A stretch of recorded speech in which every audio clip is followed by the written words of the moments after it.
द्वन्द्वातीतं गगनसदृशं तत्त्वमस्यादिलक्ष्यम् एकं नित्यं विमलमचलं सर्वधी साक्षिभूतं भावातीतं त्रिगुणरहितं सद्गुरुं तं Namami. Welcome to Nithyananda Yoga, where we transcend the limits of conventional practice and dive deep into the source of our being, drawing from the original source of yoga itself. Today, we're embarking on a journey of a simple 308 asanas, the Dvitiya Vinyasa Krama. But it's not just about contorting the body or mastering complex postures. It is about connecting in oneness with the cosmos. Your body will be like wax, moldable and pliable. Today, as we embark on this journey, shed the notion of limitations. Forget the boundaries imposed by your bone and flesh. Instead, recognize yourself as the very source material of the cosmos, the consciousness from where we all come from. With each movement, you will not just be stretching muscles, you will be reaching into the depths of your consciousness. Visualize yourself as a sculptor, crafting your form with intention and precision. Want to grow 4 inches taller by the end of this session? Believe it, for your body is a wax waiting to be molded as per your intention. There is only one enemy towards this that we have built within each one of us, that is the parasites of negativity. Every muscle you have built in the moment of anger, of anxiety, of pain, of incompletion becomes the boundary of your consciousness. Today, we embark on a journey to detoxify ourselves, make us experience our original nature as divine. So as we go through these 12 components, which is so unique to Nithyananda Yoga, from the original source, the Vedas and Agamas, remember, you are not bound by limitations. You are the creator of your reality. Embrace your true nature. Let us sculpt our beings into an epitome of strength, flexibility, and bliss. Welcome to a transformative experience like no other, Nithyananda Yoga. There are 12 different components that consist Nithyananda Yoga. One is the asanas, which we traditionally know of. The various body postures revealed by Paramashiva to align the physical geometry of our body, the physical geography of our body, to the cosmic geometry, the cosmic geography. As Paramashiva says, sthiram sukham asanam, that body posture which is steady, comfortable, because it's in its original nature of Paramashivatva. The second are the pranayamas, the various systematic breathing techniques that Paramashiva has revealed for each one of us, that connect us to the higher dimensions of the cosmos and increase the life energy within us. The fourth are the bandhas, the different internal locks of the body. The third are the mudras, the various hand gestures and body movements to seal that life energy within ourselves. The very word mudra means seals. You will be able to seal the space of oneness within you with Paramashiva. The fourth are the bandhas, the various internal locks of the body to awaken the Kundalini Shakti, our latent potential energy, and make us conducive for the ultimate experience. The fifth are the karanas, the beautiful dance movements of the body, revealed by Paramashiva to put you in the space of ultimate bliss, and which engage all the different parts of your body. The next are the visualizations. As Swamiji says, the intention with which you move your body manifests as your reality. As you hold the visualization within you of the various gods and goddesses of KAILASA, of the various beings of this universe, you manifest the powers of those beings within you. The next are the japas, the various powerful energy vibrations of the cosmos that you will be subtly repeating in your throat center, that will cause your very DNA to be bound to the cosmos, to your consciousness with the highest frequency possible. The next are the pramanas, the chanting of the sacred mantras, the original source scripture of Hinduism that reveal the science of Nithyananda yoga, because as Swamiji says, yoga has a source and it is Hinduism. These original verses will manifest the vision Paramashiva had when he created yoga in each and every one of us. There are weights, which is an optional component, helps us to enhance our experience of Nithyananda Yoga as revealed from the source scriptures of Hinduism. The next are the mandalas, the cosmic geometrical representation. The Shri Chakra, the Shri Yantra, which is the direct geometrical representation of the cosmos. When you keep that in front of you and gaze at it throughout your Nithyananda Yoga, your body will fluidly just align itself to the cosmos. We have the Abharana, the Rudraksha, which we keep on our body, which acts as an energy battery, sucking in, storing the energy that we produce during this Nithyananda Yoga and releasing it to us throughout the day to fuel our entire day with consciousness. The last but not the least are the Aushadas, the various sacred herbs that you can apply to, which can be infused with the thought current of Paramashivoham to manifest it within you. With this understanding, let us get right into the practice of Nithyananda Yoga, which starts with invoking the presence of Paramashiva himself, the very being of Paramashiva, to witness our Nithyananda Yoga today, with the chanting of the Shiva Moola Mantra.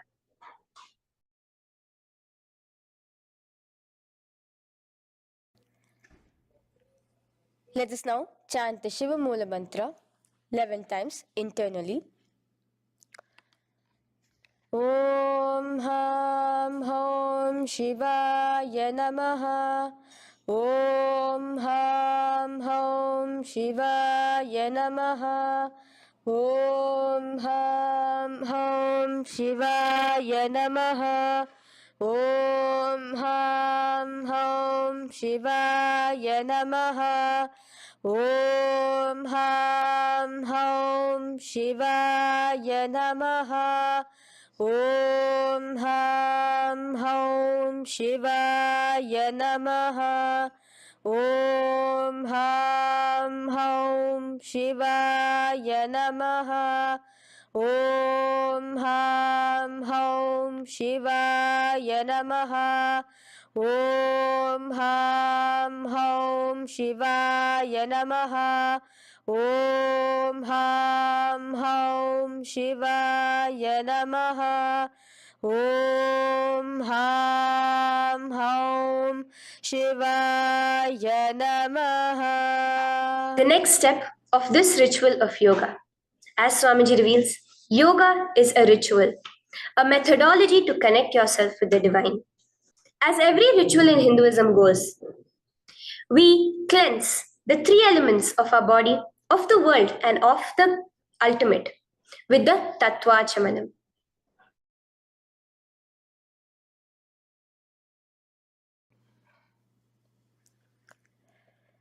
The next is the Tattvachamanam.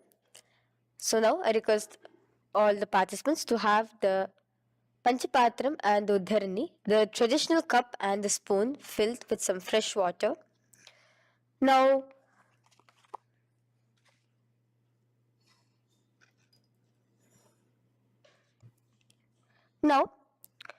keeping your right hand in the shape of a cow's ear, the Gokarna Mudra, pour an Udharani of water from the Panchapatram and chanting each of the following mantras internally, drink the water that flows through the base of the palm. Om Atmatattvam Shodayami Svadha. Om Vidyatattvam Shodayami Svadha. Om Shivatattvam Shodayami Svadha. Wash your right hand with water from the Panchapatram. Now, chanting the following mantra internally, wipe the upper and lower lips twice using the base of the right hand thumb, moving the hand from right to the left of the lips. Om Ham Hridayaya Namaha. Wash your right hand with water from the Panchapatram. Now, with the tips of right hand index, middle and ring finger, touch above the upper lips and below the lower lips. Wash your right hand with water from the Panchapatram. Now, with the tips of right hand index finger and thumb joined together, touch your right nostril, left nostril. With the tips of right hand ring finger and thumb joined together, touch your right eye, right ear, left ear. Wash your right hand with water from the Panchapatram. Now, with the base of the right hand thumb and little finger, touch the navel, right chest, left chest. With the right hand, fingertips together, touch the top of the head, right shoulder, left shoulder, and your heart center. With that, we have the Sankalpa. The Sankalpa, the manifestation of our conscious intention. What is it today each one of us want to manifest through Nithyananda Yoga? Hold that in your inner space. Through this conscious intention, which directly happens with the blessings, with the grace of the Supreme Pontiff of Hinduism, Bhagavan Shri Nithyananda Paramashivoham, you will just see your intention manifesting as reality.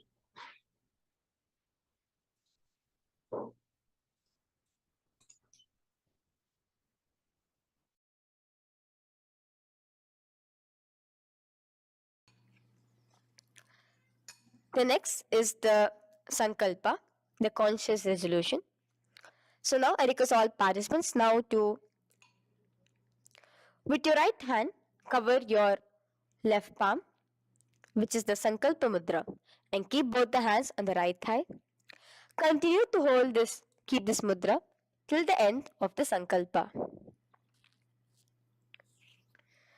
Om Mamopata Samasta Duritakshayadvara Bhagavat Shri Nithyananda Paramashiva Prityartham Shri Nithyanandeshwari Paramashiva Shakti Sameta Shri Nithyanandeshwara Paramashiva Prityartham Cha शुभे शोभने मुहूर्ते अद्य ब्रह्मणः द्वितीय पराध्ये श्री श्वेतवराह कल्पे वैवस्वतमन्वन्तरे अष्टाविंशतितमे नित्ययुगे प्रथमे पादे जम्बूद्वीपे भारतवर्षे भरतखण्डे मेरोः दक्षिणे पार्श्वे शखाब्दे अस्मिन् वर्तमाने व्यवहारिके प्रभवादीनां षष्ट्याः संवत्सराणां मध्ये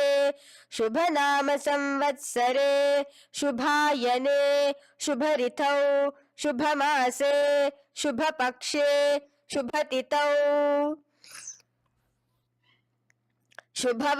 शुभवासरयुक्तायां शुभनक्षत्र शुभयोग शुभकरण एवं गुणविशेषण विशिष्टायाम् अस्यां शुभदितौ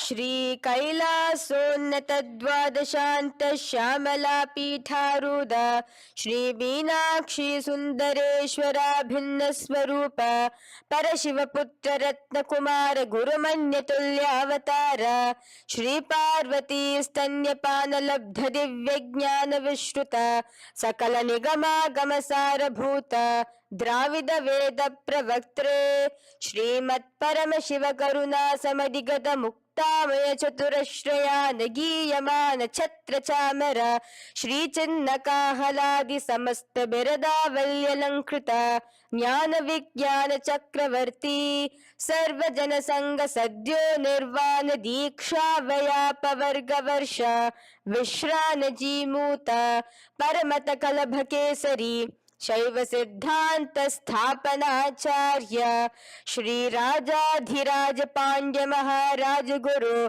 क्षपन शाक्यादि महांधकार निवारण ज्ञान भानु वीक्षण नरहार ध्वजोच्छेदन पूर्वक श्रीमद वृषभध्वज स्थापक शैव समय कर्त्रे सर्वज्ञ पीठारूढ़ श्री जगद्गुरु श्री ज्ञान संबंध देशिक स्वामी वागीश सुंदर माणिक्य वाचक स्वामी नाम अवतार भूत श्री ज्ञान संबंध स्वामी पुनरुद्धृत श्यामला पीत सर्वज्ञ पीत तृणवद्युत्तर द्विशततम गुरु महासन्निधान अरुणगिरि योगीश्वर परंपरागत अरुणाचल सर्वज्ञ पीठ गुरु महासन्निधान कैलास परंपरागत कांची कैलास सर्वज्ञ पीठ त्रयस्त्रिंशदुत्तर द्विशततम गुरु महासन्निधान नित्योत्सव नित्य मंगल नित्य कल्याण नित्य रजित कैलास परंपरागत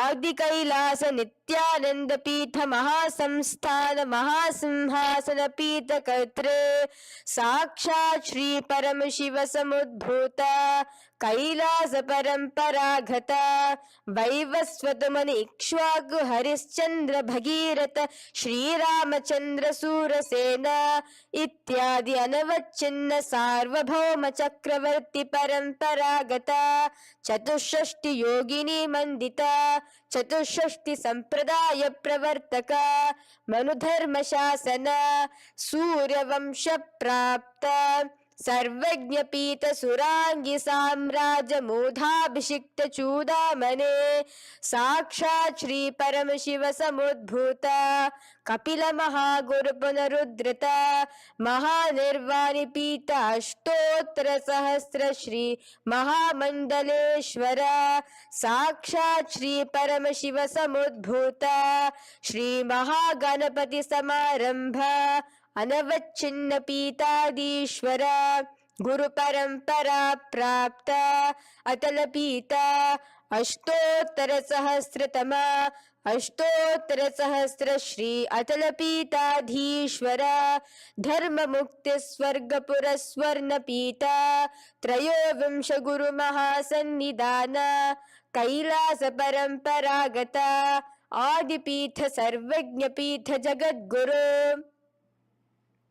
श्री कैलास पुनरुद्धारक श्री कैलास परमाचार्य श्रीमत् परमहंस परिव्राजकाचार्य वर्य सच्चिदानंद प्रणव स्वरूप श्रोत्रिय ब्रह्मनिष्ठ श्रीमद् जगद्गुरु श्रील श्री भगवत श्री नित्यानंद परम शिव श्री ज्ञान संबंध देशिक परमाचार्य स्वामिनां प्रीत्यर्थम तेषां पादारविन्दयोः भक्ति सिद्ध्यर्थम गुरु कृपा कटाक्ष सिद्ध्यर्थम क्षेम स्थैर्य वीर विजय आयुरारोग्य ऐश्वर्यानां अभिवृद्ध्यर्थम धर्मार्थ काम मोक्ष चतुर्विध फल पुरुषार्थ सिद्ध्यर्थम समस्त दुरितोपशांत्यर्थम समस्त मंगलावाप्यर्थम भगवत श्री नित्यानंद परम Shiv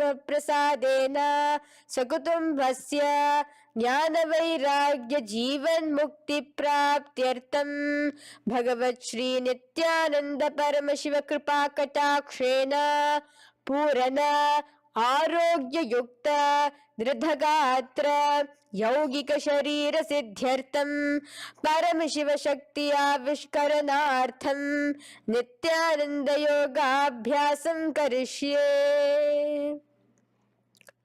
Now wash your right hand with water from the Panchapatram. Om apaupasprisya.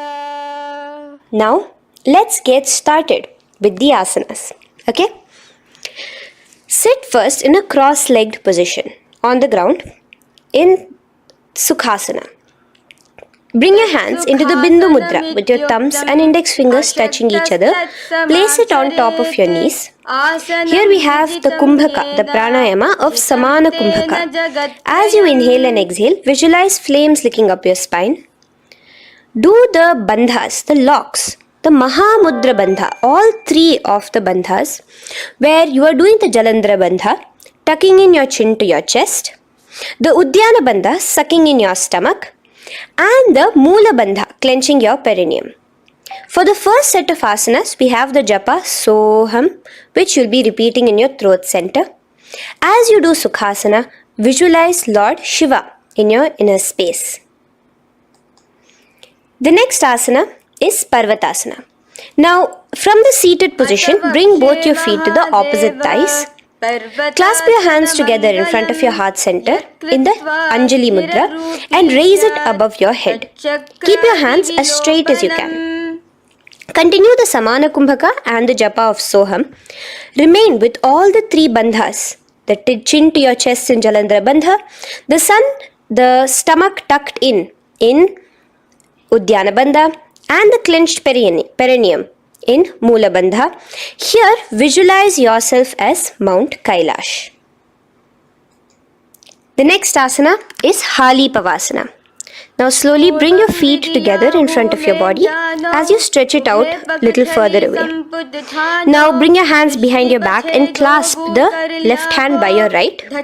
Lean forward, placing your forehead on the ground as you continue to engage all the three bandhas. Here, gaze at your nose. Visualize Swamiji, the supreme point of Hinduism, in your inner space. Now, in a similar position from Halipavasana, just release your hands, slightly get up and bring your hands in front of your body. Place them on the ground, cupping your hands, making a hollow in Nagi Pavasana. Visualize yourself as a snake, gazing at your nose. Continue the japa, the pranayama, and all three bandhas engaged. Now, raise up. This is Kokilasana. Hold your big toes with your index and middle finger in the Prana Mudra. Stretch your legs straight out and upwards. Cross it into Padmasana. Bring it to your opposite thighs. Lean forward and down onto your elbows. Again, tuck your chin into your chest, suck in your stomach, and clench the perineum in the Mahamudra Bandha. Visualize yourself as a bird in Kokilasana. The next is Nithyananda. Now, raise up again. Bring one ankle to the top of the opposite knee. Hold the elbows with your hands. Hold the respective elbows with the opposite hands. Again, engage all the three bandhas and rotate your arms in a circular motion. Keep the spine completely straight and gaze towards your nose. Visualize Swamiji, the supreme pontiff of Hinduism, in your inner space. Next is Gajasana. Press your hands onto the ground. You can bring your feet a little back as you raise yourself up, your hips up high. Lower your head and then chest, scooping your body forward again and again. Here, engage the Udyana Bandha, where you suck in your stomach along with the Moola Bandha, clenching the perineum. Visualize yourself as an elephant. Gajasana. Now stop the movement slowly. In another dynamic asana, which is Rikshasana, you will start alternatively pressing the heel of one foot onto the ground while lifting the other heel up. Repeat this again and again. The next is Vaishyasana. Now slowly come to a standing position. Stand tall on the tips of just your big toes. Keep your head neck straight line. And bring the middle, index and ring fingers to your heart in the Hridaya Mudra. Continue engaging the Udyana Bandha.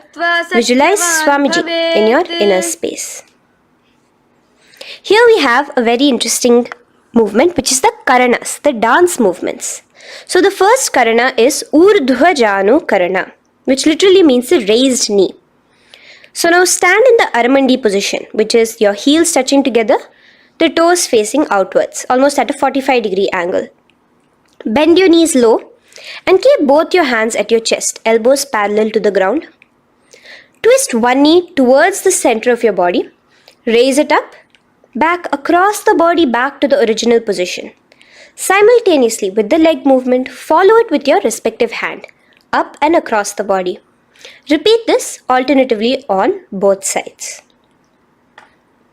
Now, in Balalingasana, come back to a standing position straight and interlace your fingers from outside in. This is the Sarva Vashankari Mudra.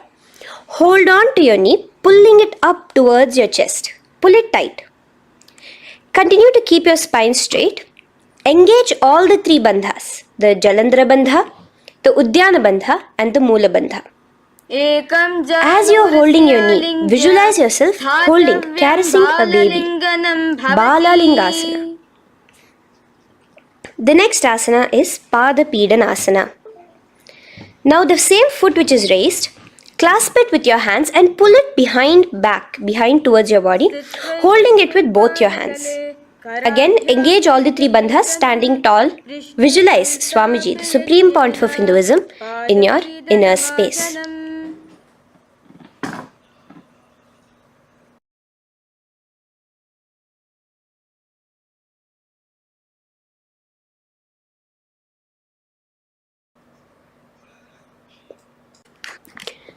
From here, let's enter into Natarajasana. Now, the same foot you're already holding behind your back, twist the same hand of that leg inwards and pull the leg back. Extend the opposite hand forward with the index and thumbs together, again in the Bindu Mudra. Now, pull the foot back and up while leaning forward in Natarajasana. Hold your balance here. Here you will be engaging only the Moola Bandha, visualizing yourself as Lord Nataraja, the Lord of Dance.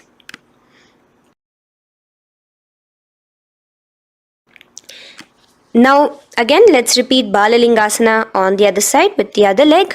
Pull it up towards your chest with the hands in the Sarva Vashankari Mudra. Engage all the three bandhas as you visualize yourself holding and caressing a baby. Now pull your foot back into Pada Pidanasana on the other side. Remain with all the three bandhas engaged. Visualize Swamiji in your inner space. And lean forward. Now, hands stretched in the Bindu Mudra into Natarajasana. Balance there as you visualize yourself as Lord Nataraja. Now, come back to a standing position. Release your leg. Gain your balance. As we enter into the Ardharechita Karana. Now again bring yourself to the Aramandi position, heels together, toes pointed outwards and knees bent. Now from this position, bring your right foot onto the tips of the toes behind the left heel. The heel should be up. Bring your left hand towards your chest, parallel to the ground again, and extend the right arm out and wide like a pendulum. Bring it back towards your chest. Now while your arm is swinging, remember to move your fingers one by one inwards towards the palm and then outwards. Now place the right hand over the nose. Uncross your ankles. Let's do this on the other side also. Cross the left ankle behind and stretch the left hand out like a pendulum.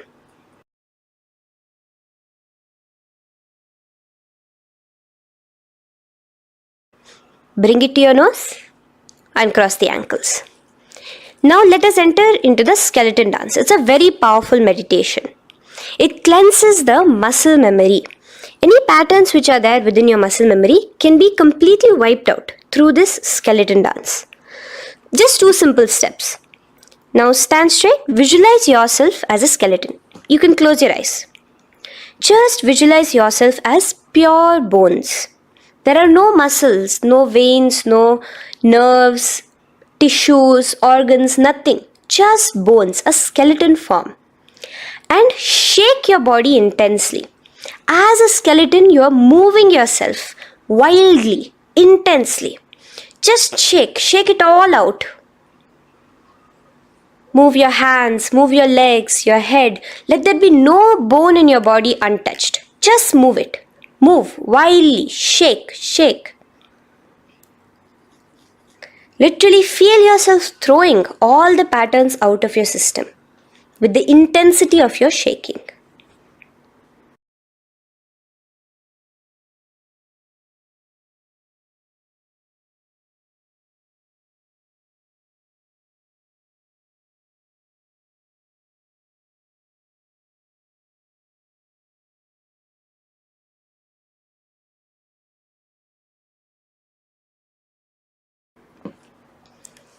Now slowly calm down.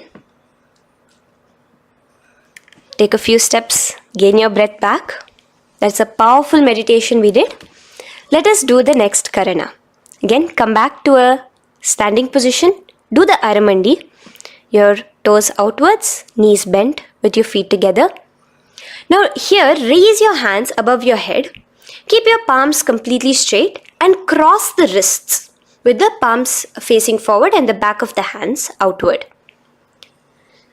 Now from the crossed wrists, uncross the wrists, spreading your arms out wide while you turn your hip towards the side. Turn by the waist sideways. Bring your hands back over the head and turn on the other side. Repeat this on the other side. Do it again. Let's twist out. Come back to the middle and twist out again. This is the Katīchina Karana. Now stand tall. Raise your hands above your head. Bring yourself to the top of the tip of your toes. Let your hands face each other parallel to the ears. You're tall, pushing yourself, stretching yourself. Again, engage all the three bandhas. Tucking in your chin to the chest, sucking in your stomach and clenching your perineum. Visualize yourself as a palm tree. We have the japa changing over here where you will be repeating Shivoham in your throat center. Tadasana. Now, as we enter into Uttanasana, relax and lean forward, bringing your hands on by the ground next to your feet. Keep your palms flat on the ground. Try your best.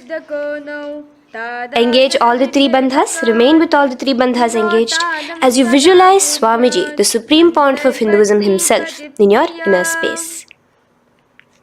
Now jump your feet back into Tarakshvasana, coming to a plank position. Keep your hands shoulder width apart. Be steady there. Chuck in your chin to your chest in the Jalandhara Bandha as well as engaging the Moola Bandha. Now rotate your head while in the Jalandhara Bandha from shoulder to shoulder, side to side. This is Tarakshvasana. Visualize Swamiji, the supreme point of Hinduism, in your inner space. Yes. Now lay flat onto the ground in Bhujangasana. Lower your entire body down. Now point your toes backwards. Keep your hands by the side of your chest and push yourself off the ground. Remember to use the strength of your lower back to hold yourself up. Open your mouth wide. Inhale through the hollow of your throat and exhale through your nose. This is the Bhujangani Mudra. In Bhujangasana, you will visualize yourself as a cobra. Now come back into a plank position. So you can tuck in your toes and come back into a plank position. In Shashasana, alternate bringing one knee towards your chest, back and forth. So you'll bring one knee front, push it back and bring the other knee. Repeat this again and again. Do the Sahaja Kumbhaka. Simple breathing in, breathing out. Engage the Moola Bandha, clenching your perineum. Visualize Swamiji, the supreme pontiff of Hinduism. Okay. Now place your legs back into the plank position as we enter into Rathasana. Again, bring one foot between your hands and alternate jumping one foot back and bringing the other foot forward simultaneously. Again and again.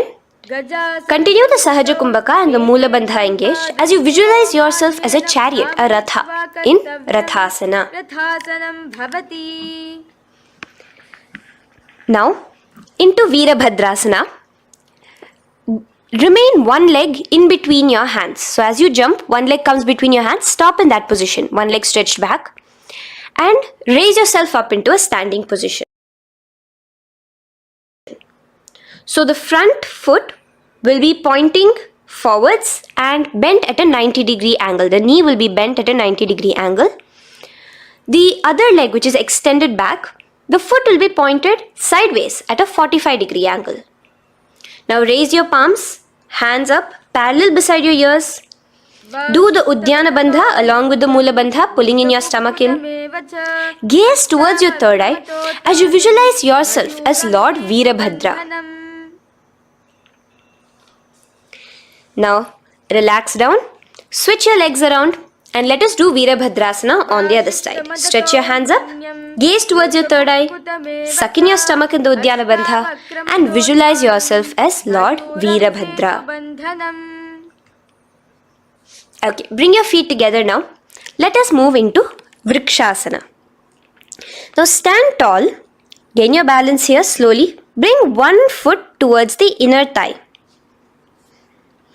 Bring your palms together, raise them up above your head in the Anjali Mudra. Keep your elbows as straight as you can. Again, continue the Uddiyana Bandha, sucking in your stomach. Gaze forward, hold your balance, visualize yourself as a tree, the stability of a tree in Vrikshasana. Now, slowly bring your hands down. Now the foot which is in your inner thigh, bring it towards the opposite, to the root of the opposite thigh. Bring your hands in the Namaskar Mudra in front of your heart center together and visualize yourself here as Lord Garuda, just engaging the Mula Bandha alone here. This is Garudasana. Now let us repeat Vrikshasana on the other side. Slowly put your foot down. Bring the other foot to the inner thigh. Raise your hands above your head. Suck in your stomach in the Uddiyana Bandha and visualize yourself as a tree. Let's repeat Garudasana on the other side. Slowly bring the foot to the opposite thigh and lower your hands to be in front of your heart center. Release the Uddiyana Bandha, just engaging the Mula Bandha, clenching your perineum. Visualize yourself as Lord Garuda, the eagle vehicle of Lord Mahavishnu. Okay, bring both your feet to the ground now and spread them far apart from each other. Now keep one leg toes pointing forward and the other set of toes pointing sideways. Straighten your arms out parallel towards the ground. Bring your front arm down towards the front foot, beside your foot, while the other arm extends towards the sky. Visualize yourself as a triangle in Trikonasana. Now raise up and let's repeat Trikonasana on the other side. Switch the position of your legs around and go forward. The other arm raised towards the sky. Visualize yourself as a triangle. Now come back to a standing position. Bring your feet together. We are having another karana, the Nikuttaka karana. Bring yourself to the Aramandi position. Feet together, knees out wide. Here now bring your hands towards your chest, but keep both your palms parallel towards each other. Bring your right foot onto the toes with the heels up. And simultaneously bringing the right hand towards the top. Now drop the right foot, simultaneously lifting the left foot onto the toes and switch the hands position. Now the left hand is on the top and the right hand is on the bottom. Repeat and let us do this repeatedly. Okay, relax now, come back to a straight position and sit down onto your toes. Sit on your heels with your toes on the ground, knees raised up off the ground, together in front of you in Angushtasana. Bring your hands together in the Namaskara Mudra in front of your heart center. We have a very interesting pranayama over here, which is the Bhramari Kumbhaka, where you will be subtly buzzing like a bee as you do this asana. The japa we will be entering into is Sadashivoham. In Angushtasana, engage the Mula Bandha as you visualize Swamiji, the Supreme Pontiff of Hinduism, in your inner space. Now in the same position, slowly bring your hands to the ground. Balance yourself as you stretch one foot forward, sitting on the heel of one foot and the other foot stretched forward, toes pointed upwards. Bring your hands to the Vara Mudra, just the tips of the finger on the ground while the palm faces forward, both your hands. Continue to engage the Mula Bandha, clenching the perineum as you visualize Swamiji, the Supreme Pontiff of Hinduism, in your inner space. Now, stretch, the leg is stretched forward, right? Stretch the same hand, the respective hand forward and clasp onto the big toe of that foot in the Prana Mudra with your index and middle fingers.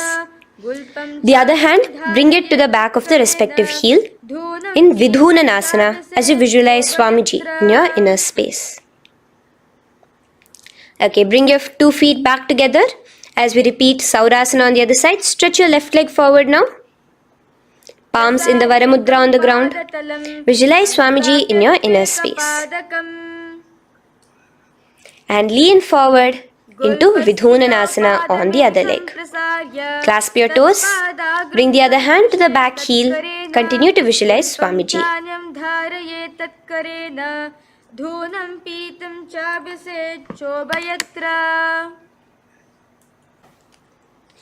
Now bring your 2 feet back together as you continue to sit on the heels, getting a nice toe workout here. Balance on your toes, bring your knees together in front of you. Now place your palms on top of the respective knees with the hands facing upwards, the palms facing upwards. Leave a slight gap between your palms and knees.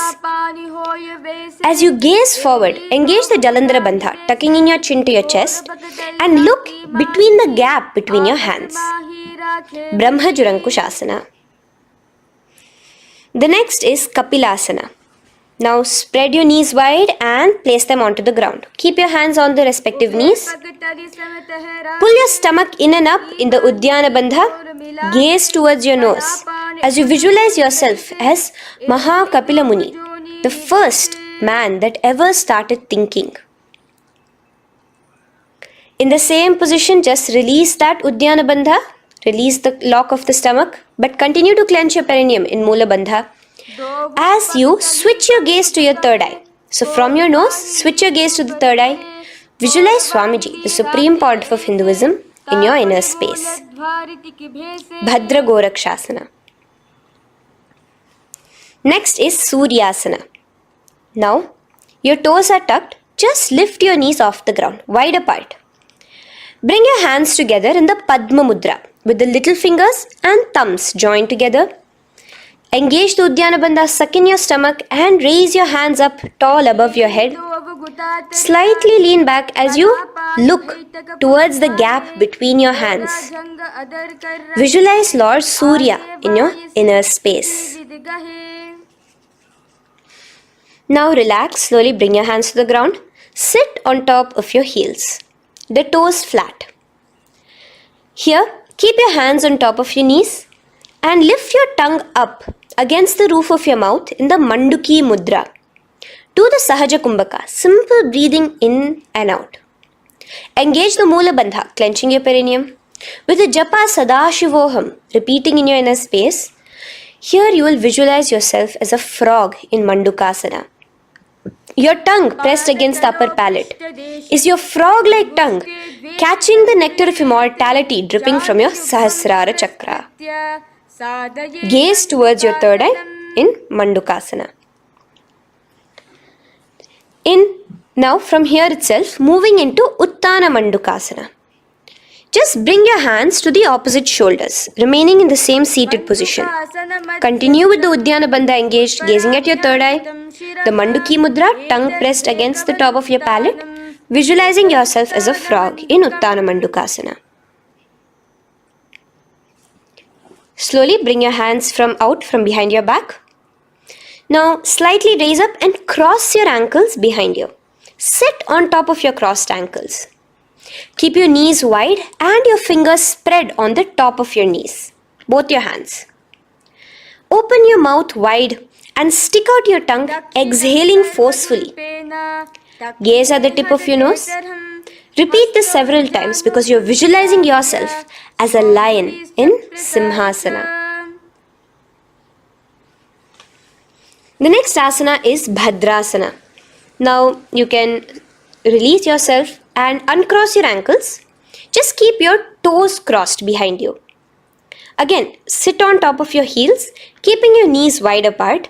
Cross your hands behind your back, hold on to the big toes in the Prana Mudra with your index and middle fingers. Apply the Jalandhara Bandha, tuck in your chin to your chest along with the Mula Bandha, sucking in your perineum. As you gaze towards your nose, here, resume the Bhramari Kumbhaka, buzzing like a bee subtly in your inner space as you visualize Swamiji, the supreme pontiff of Hinduism, in your inner space. Now, bring your hands out from behind you. As you come here, bring yourself to a squatting position. Keep your feet flat onto the ground as close together as possible, but your knees opened wide. Bring your body in between your knees, your torso in between your knees, and take your arms in and around your knees towards the back, clasping your fingers, interlacing your fingers behind you in the phaleṣhu mudra. Gaze towards your nose. Visualize yourself as a crow in Kakabhusandhyasana. The next asana is Karmaṇy-evādhikāras. Unclasp your hands and place them flat onto the floor. Keep them shoulder width apart for good balance. Now, slowly bring your knees to the back of your arms, above the elbows. Lean your chin forward and down. Keep your gaze steady as you lift your feet off the ground. In Karmaṇy-evādhikāras, visualize Swamiji, the supreme pontiff of Hinduism, in your inner space. Now in the same position, slowly lower your head to the ground and stretch your legs up high, forming a tripod between your two hands and your head in Kapāli-asana. Gaze at your nose, continue the Brahmari Kumbhaka, continue engaging the Mula Bandha and the Japa of Sadashivoham. Visualize Swamiji in your inner space. The next asana is Parshva-mayurasana. Slowly bring your feet down. Yes, relax. And now squat on your toes with your knees together and twist your body. Place both the hands to one side of your knees. Now bring one of your elbows to the knee and the other of your elbows towards the hip. Lean onto your arms, balance, extending your legs out to the side. Gaze towards your third eye, visualizing yourself as a peacock. In Parshva-mayurasana, as you do the pranayama, the Rechaka Kumbhaka, let your exhalations be prolonged and your inhalations be slightly shorter. Now relax, bring your feet to the ground and bring your body to the other side of your knees. As you repeat Parshva-mayurasana on the other side, lean forward, stretch your legs, gaze at your third eye, visualize yourself as a peacock. Now let's do Bhairaganathasana. Now come again to a plank position. Place your hands down, stretch your legs back and bring one foot around your shoulder to be placed in between both your palms. Gaze at your third eye. Just engage the Mula Bandha, clenching your perineum. Here, this is Bhairaganathasana. Visualize yourself as Lord Kala Bhairava. Slowly bring your foot out and bring the other foot in between your palms, remaining in the plank position. Continue to visualize yourself as Lord Kala Bhairava in Bhairaganathasana on the other side. The next asana is Unmukha Pīthāsana. Now from the same plank position, bring your forearms onto the ground. Be steady as you walk your feet closer towards yourself, forming like a slight mountain. In Unmukha Pīthāsana, gaze at your third eye. Continue the Rechaka Kumbhaka. Visualize Swamiji in your inner space. The next asana is Vasishthasana. Now, just raise yourself onto one of your hands. So, release your forearms off the ground and raise yourself onto your right arm. And keep your body completely parallel to the ground as you raise your left arm straight above your head. Visualize yourself as Rishi Vasishtha as you do the Vasishthasana. Gaze towards the hand on the top. Now slowly bring that hand down As you switch the hands, bringing your right hand up towards the sky. Balance there, completely straight on your toes.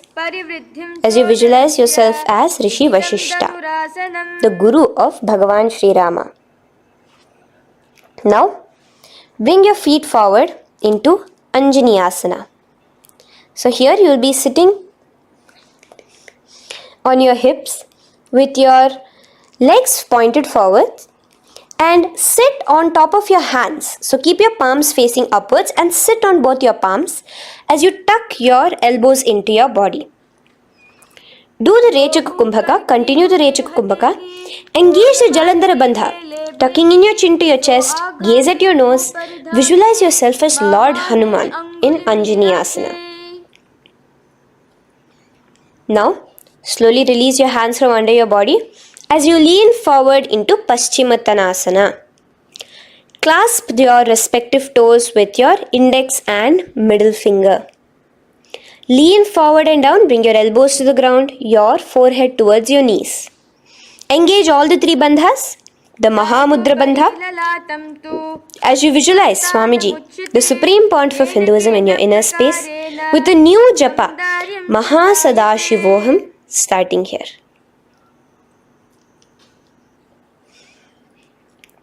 The next is Ugrasana. Now, you can raise up and clasp your hands behind your neck in the Parashu Mudra. Interlace both your fingers. Lean forward and down, bringing your forehead to your knees and your elbows onto the ground. Again, engage all the three bandhas in the Mahamudra Bandha as you visualize Devi Kali in your inner space in Ugrasana. The next is Marichyasana. So raise up and keep one leg pointed forward while you bring the other leg towards the groin, the knee pointed upwards. Place the foot flat on the ground. Now lean forward, bring both your hands, wrap your arms around the raised knee, clasping your hands behind the back together. Bring your chest to the thigh with your head towards the knee. Here engage just the Moola Bandha, sucking in your perineum. As you visualize yourself as Rishi Marichi in Marichyasana. The next asana is Mahamudrasana. Now slowly raise up and the raised knee, let it rest by your side with your leg towards the inner thigh of the opposite leg. Now again reach down. Hold your foot, bring your elbows to the ground, your forehead to your knees. Engage all the three bandhas in the Mahamudra Bandha. Gaze at your nose, visualize Swamiji himself in your inner space. Raise up. Let's repeat Marichyasana on the other side. Bring the other foot straight while the other foot comes into the groin. Knee up.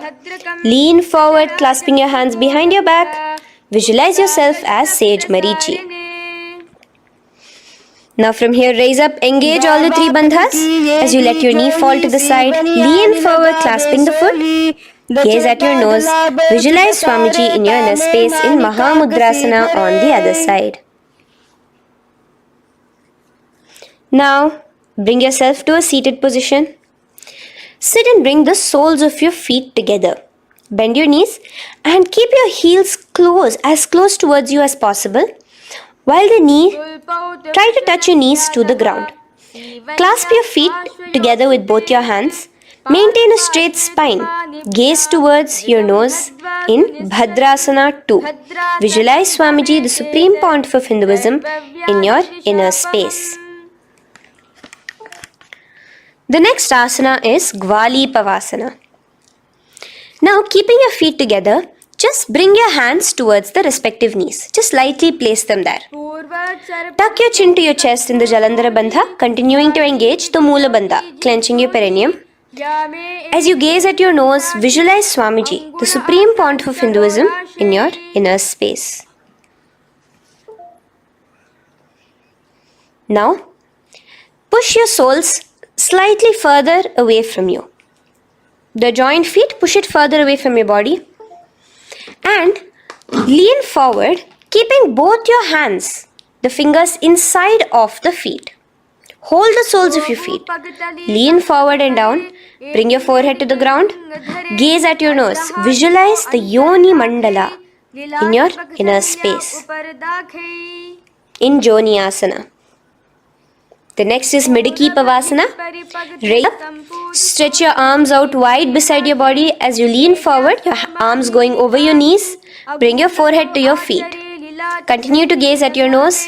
Visualize Swamiji, the supreme point of Hinduism, in your inner space. Now, in Siddha Samadhi Asana, raise yourself up. Now, put your forearms underneath the calves of the respective legs. Let your palms face up towards the sky as you bring your head down to your feet. Gaze at your nose as you visualize Lord Surya in your inner space in Siddha Samadhi Asana.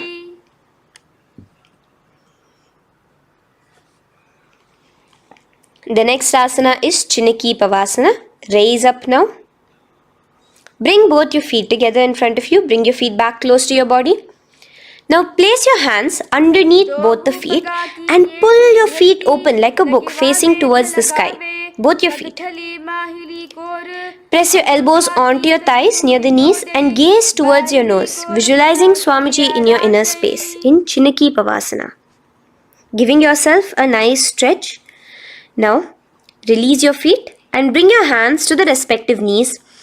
Gently push down on your knees, pushing it towards the ground. Suck in your stomach in the Uddiyana Bandha. Gaze at your third eye, visualizing Swamiji in your inner space. This is Charapata Chokasana. The next asana is Bhairavasana. Now continuing to remain with your feet together, you can use the help of your hands to bring your toes onto the ground with your heels pointed upwards. Just push yourself and try to do it. Continue to remain with the Uddiyana Bandha engaged, your stomach sucked in. Bring your hands to the Bindu Mudra with the index and thumbs together on top of the knees. Gaze at your third eye. Visualize yourself as Lord Kala Bhairava in Bhairavasana. The next asana is Samanasana. So slowly you can bring your feet out from underneath. Take now one foot towards your chest, holding with both your hands as the other foot rests by the perineum. Pull the sole onto your chest. Gaze at your third eye. Visualize yourself holding the breath in the Mooladhara Chakra, the Chaturdala, the 4-petal lotus of your body. Gaze at your third eye. Visualize Swamiji, the supreme point of Hinduism, in your inner space in Samanasana. From here, let's move into Apanasana. Now, the foot that you have towards your chest, just bring it over your shoulder and place both your palms onto the ground beside you. As you lift the leg by your perineum, stretch it out and lift it up high into the sky in Apanasana. Gaze at your third eye, visualizing Swamiji in your inner space. Let's repeat Samanasana on the other side. Bring your foot down. Clasp the other foot towards your chest. Gaze at your third eye, visualizing Swamiji in your inner space. And bring the foot onto your shoulder as we repeat Apanasana on the other side. Stretch your leg out straight in front of you, up high towards the sky, gazing at the third eye, visualizing Swamiji in your inner space. Okay, relax slowly. Let's move into Gomukhasana. Now, sitting in a seated position, cross one leg over the other, like over, and align the knees together at the center of your body and the feet by the opposite hips. Place both your hands on top of the stacked knees. Gaze at your nose. Here we have a beautiful pranayama, very cooling pranayama, which is the Sheetkari pranayama, where you will be inhaling through your clenched teeth with your tongue pressed against behind your teeth and exhaling through your nose, creating a hissing sound. The japa will be for the next sequence of asanas. Om Nithyanandoham. Visualize the face of a cow in Gomukhasana. Now keep your knees crossed. From the knees, bring your hands towards the respective toes on the side of the body. Clasp the big toe in Prana Mudra. Suck in your stomach in the Uddiyana Bandha. Visualize yourself as Rishika Anasuya in Anasuyasana. Now in Anasuyasana 2, just bring your hands behind your back, clasped together, interlaced fingers in the Phaleṣhu Mudra. Lean forward and down. Try to bring your nose to touch the ground in front of you. Just visualize yourself as Rishika Anasuya and gaze at your nose. Anasuyasana 2.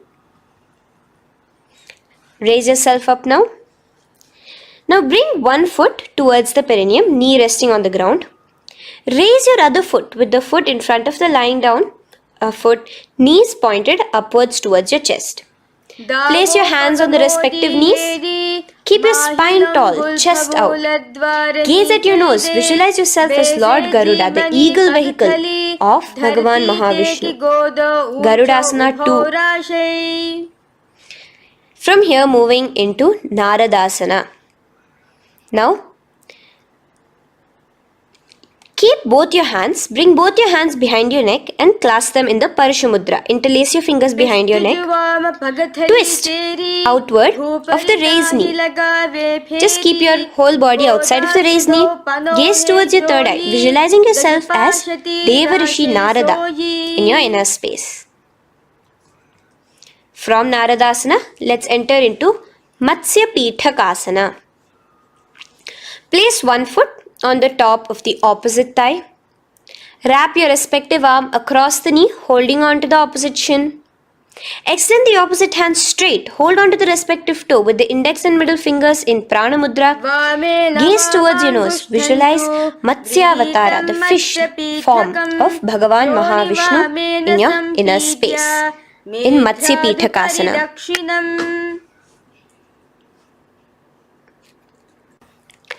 From there, let's repeat the Gomukhasana and the rest of the asanas on the other side too. So slowly you can cross your knees over to the other side in Gomukhasana. Keep your hands on the top of your knees.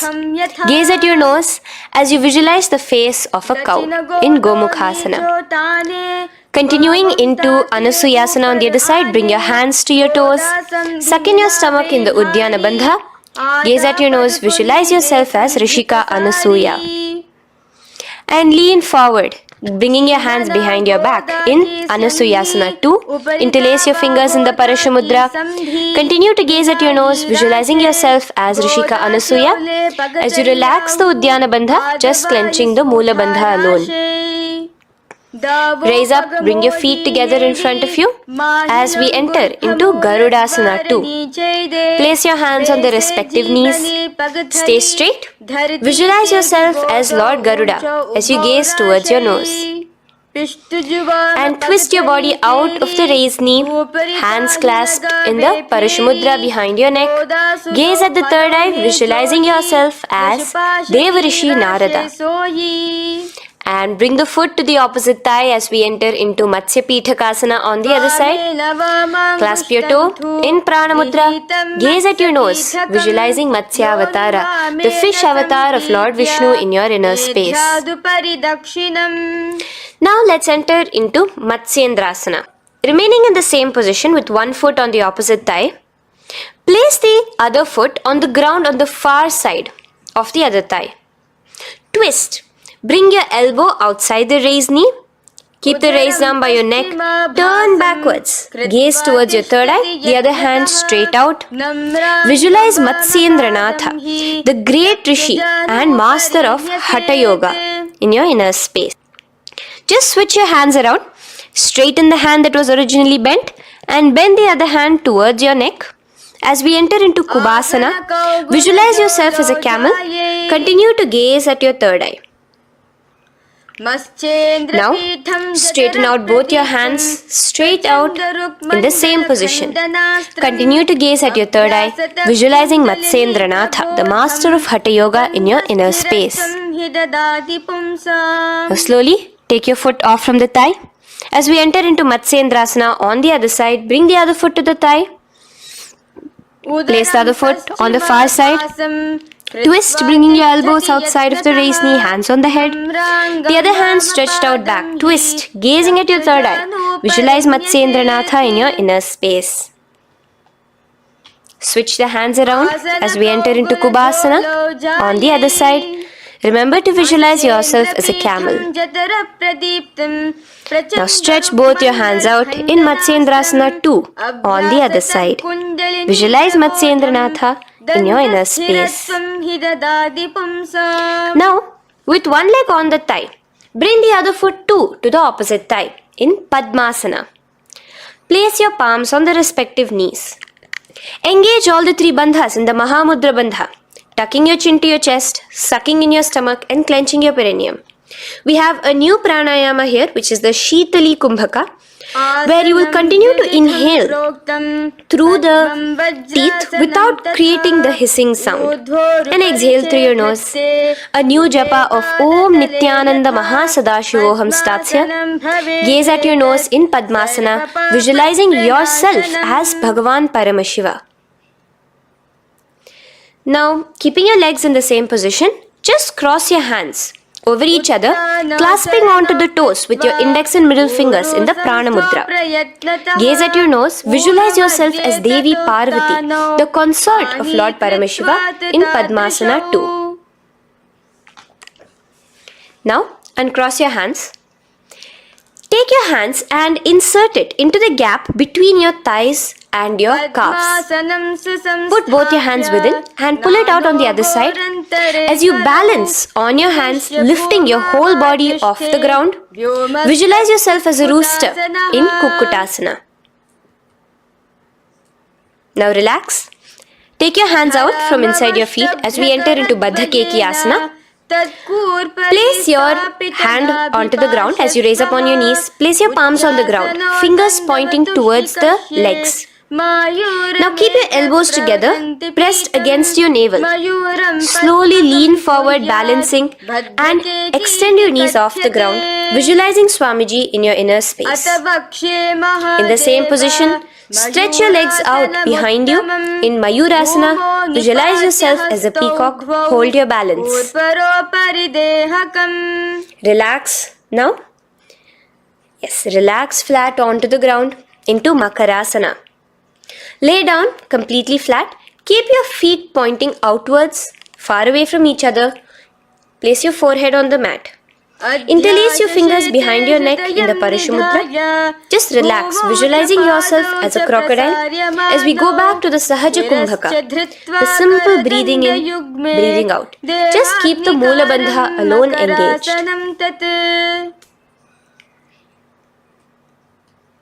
The next asana is Shalabhasana. Now lay on your stomach and place your hands on the ground beside the chest.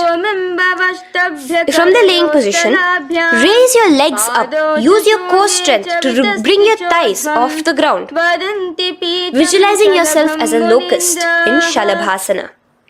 Relax your feet down and bring your hands to your feet, pulling your feet down towards the ground beside your hips. In Ushtrasana, visualize yourself as a camel.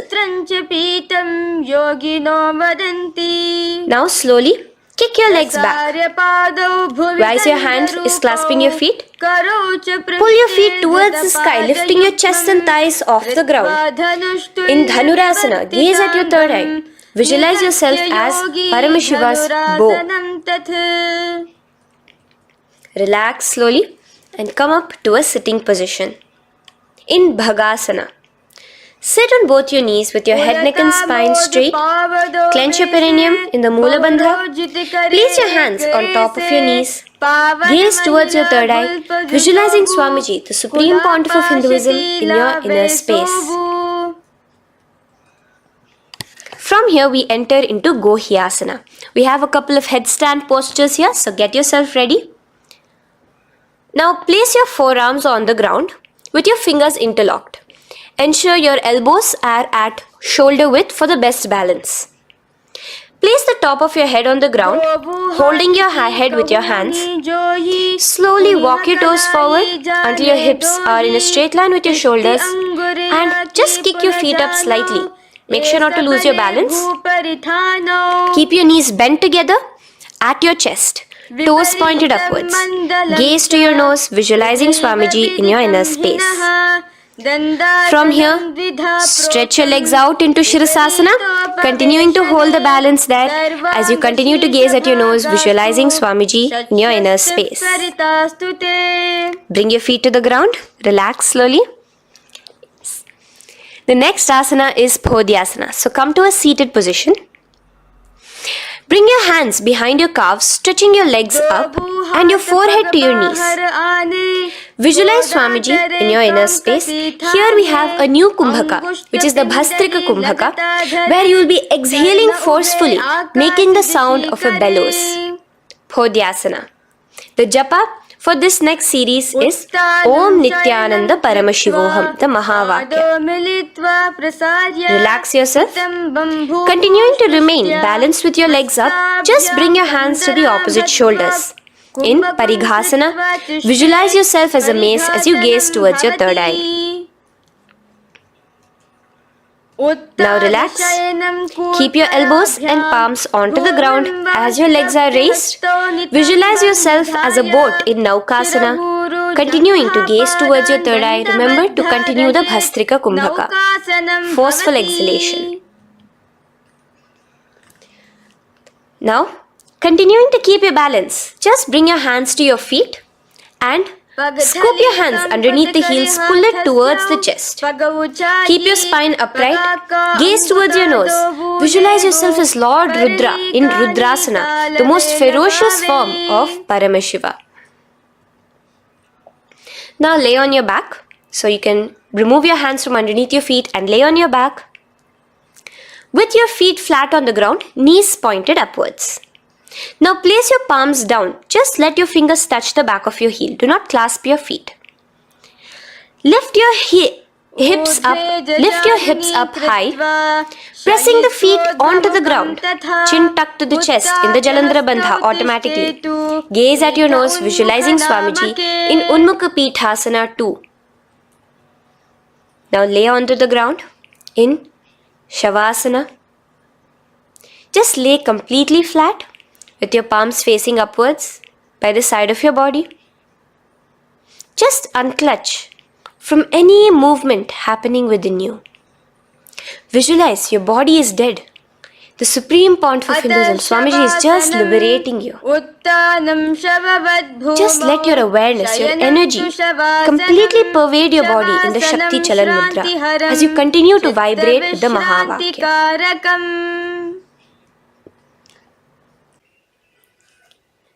Roll over to one side and come to a seated position. Feel the life entering your body back. In a seated position, let us get continued with the sequence. We have 200 asanas more to go, starting with Yathasanishtasana. In Yathasanishtasana, sit in any posture you are completely comfortable in, bringing your hands into the Bindu Mudra with the thumbs and index touching. Start off with the Samana Kumbhaka.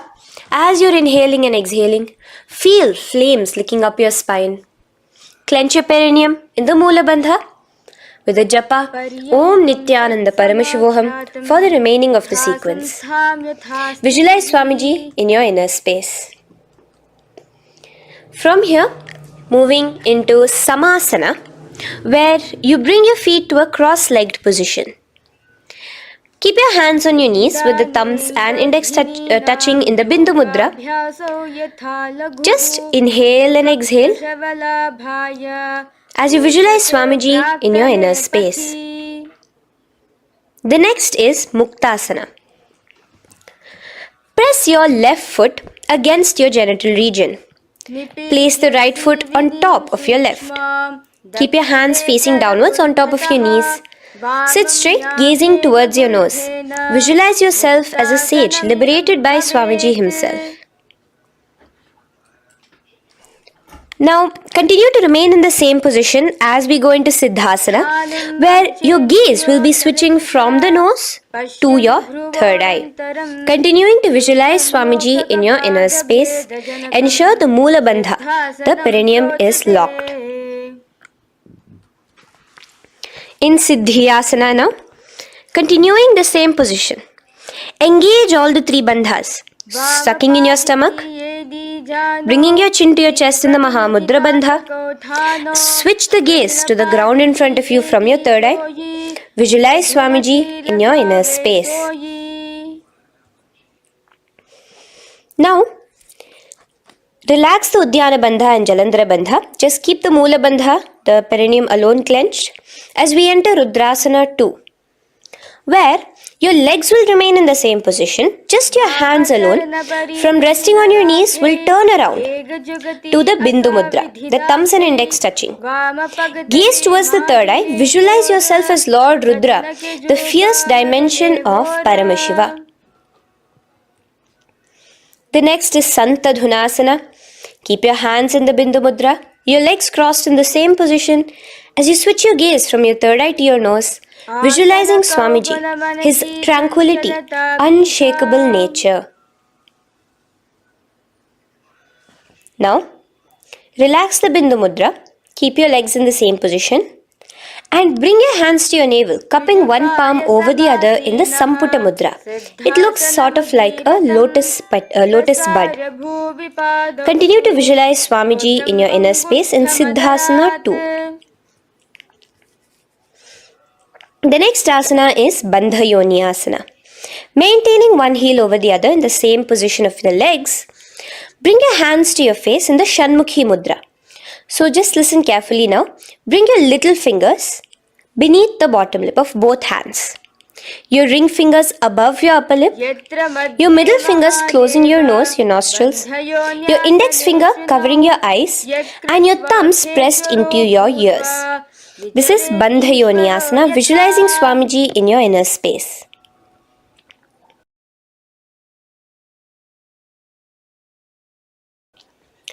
The next asana is Virasana. Now, you can remove your hands from your face and bring one foot onto the thigh, onto the opposite thigh, and the other foot underneath the thigh. Keep your hands in the Bindu Mudra, thumb and index fingers together on the top of your knees as you embody the space and state of bravery, Veera, in Virasana. Now, changing the leg position again as we enter into Valmikasana. Keep your left heel on the right side of the generative organ, toes under the thigh. Keep your right foot on top of the left leg, toes by the knee. Again, bring your hands into the Bindu Mudra on top of the knees. Gaze towards your third eye. Visualize Rishi Valmiki, the poet, the first poet and author of Ramayanam. The next asana is Joni Mudrasana. So you're going to remain here as you switch your gaze to your nose, visualizing the Yoni Mandala, a beautiful formation, divine cosmic geometry, representing Devi, Shakti, a symbol of the creative energy of the universe in Joni Mudrasana. In the same position, switch your gaze to your third eye, continuing to visualize the Yoni Mandala in your inner space. Now, let's move into Bhadrasana 3. So bring your feet, the soles of your feet together, uncross them and bring them together in front of your body. Hold it with both your hands, pulling it against you. Push your knees down towards the ground. As you gaze at your nose, suck your stomach in the Uddiyana Bandha. Visualize Lord Veerabhadra in your inner space. Bhadrasana 3. In the same position, we are entering into Aghorasana, where your left hand will rest on top of the left knee, while your right hand comes towards your face. Now, do the Khechari Mudra, where you are bringing your tongue towards the upper palate, gazing towards your third eye. Now, with your right hand, cover your mouth, close the left nostril with your index finger, inhale through the right nostril. Close both the nostrils, hold your breath and exhale through the left nostril in the Abhyantara Kumbhaka. Repeat this on the other side. Visualize yourself as an Aghori, completely dedicated to Paramashiva in Aghorasana. The next asana is Kaneri Pavasana. So you can distance your feet a little away from your body As you lean forward, place your elbows onto the soles of your feet and rest your chin on your palms. Gaze at your nose, suck your stomach in Uddiyana Bandha. Here, continuing with the Rechaka Kumbhaka, where your exhalations are prolonged than your inhalations, visualizing yourself as a female elephant drinking water in Kaneri Pavasana. The next asana is Parasana. So now, come to a seated position, raise yourself up and keep your knees raised. Bring your hands underneath your knees, between your calves and thighs, and clasp them together. Interlace your fingers in the phaleṣhu mudra in front of your navel. Lift your feet off the mat. Visualize Swamiji, the supreme point of Hinduism, in your inner space as you gaze at your nose in Parasana. The next asana we'll be moving into is Gopi Chandasana. Now take your hands out from in between the feet as you let your feet rest on the ground. Take your hands out from underneath your calves. Interlace your fingers around the feet with the soles of the feet together and raise it up towards your chest. Rest your knee on top of your feet. Gaze at your nose. Embody the state and space of a king in Gopi Chandasana. The next asana is Udarasana.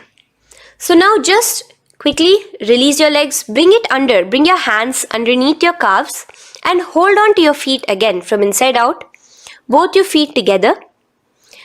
Bring your feet up to your chin, resting your chin on top of the interlaced fingers. Bring your feet to your chest, gaze at your nose, visualizing your body, the supreme point of Hinduism, free from any defects in Udarasana. Now, in the same position, just lift your legs up towards your head. Let the top of your hands come towards the top of your head, your forehead. And this is Vishishtasana. Visualize yourself excelling in everything in this posture. Now, slowly relax. Keep your hands underneath your shins as you take your hands up to the shoulder, pulling your hand and interlacing your fingers behind your neck. In Bhujasana, visualize yourself as a cobra. The next asana is Kalyanasana. So in the same seated posture, bring your hands around from behind your neck, remove them and put them around your back, interlacing the fingers behind you. Gaze at your nose. Visualize yourself as a beautiful, auspicious goddess in Kalyanasana.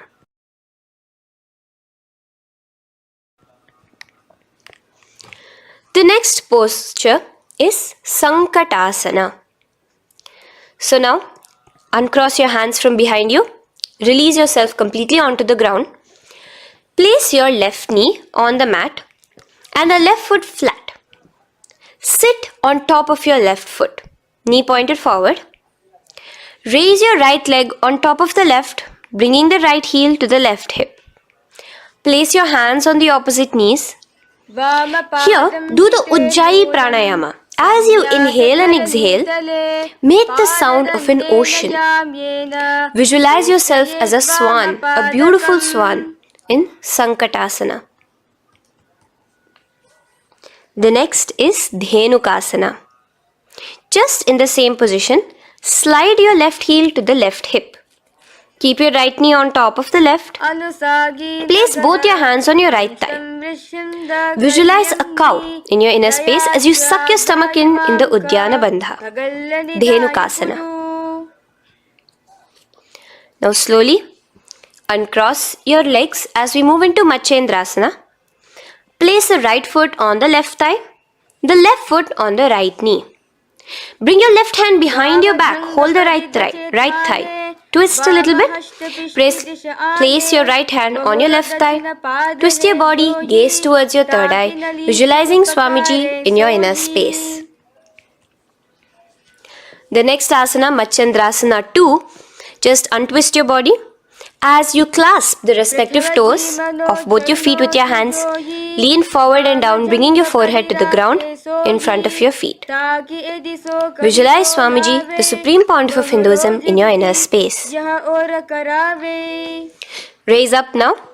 Keep your legs in the same position. We have the Guru Asana.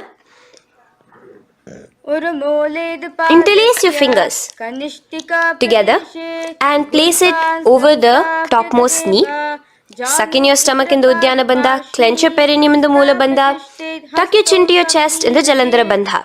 As you engage all three bandhas, visualize Swamiji in your inner space. Let us now repeat Sankatasana on the other side. So, you can release your hands, your legs as you cross the other leg over. Visualizing yourself as a swan, remember to put your hands on the opposite knees. The next asana, Dhenukasana, repeating it on the other side. Slide your leg out, bring both your hands to the topmost knee. Suck your stomach in the Uddiyana Bandha. Visualize a cow in your inner space. Matsyendrasana again, repeating it on the other side. Bring your legs to the cross-leg position. Twist your body around as you gaze at your third eye, visualizing Swamiji in your inner space.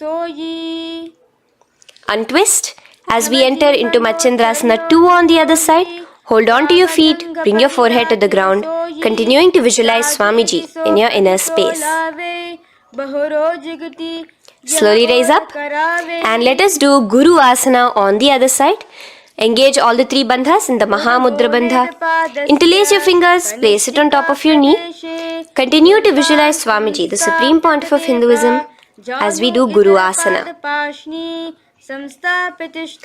Now, slowly uncross your feet and place them flat on the ground, knees towards the chest in Pashasana. Keep your hands holding the opposite knees, thighs together, and keep your spine completely erect. Continue the Khechari Mudra, where your tongue is pressed against the roof of your mouth. As you gaze at your third eye, visualize Swamiji in your inner space. Continue the Ujjayi Kumbhaka. As you breathe in and out, make the sound like an ocean.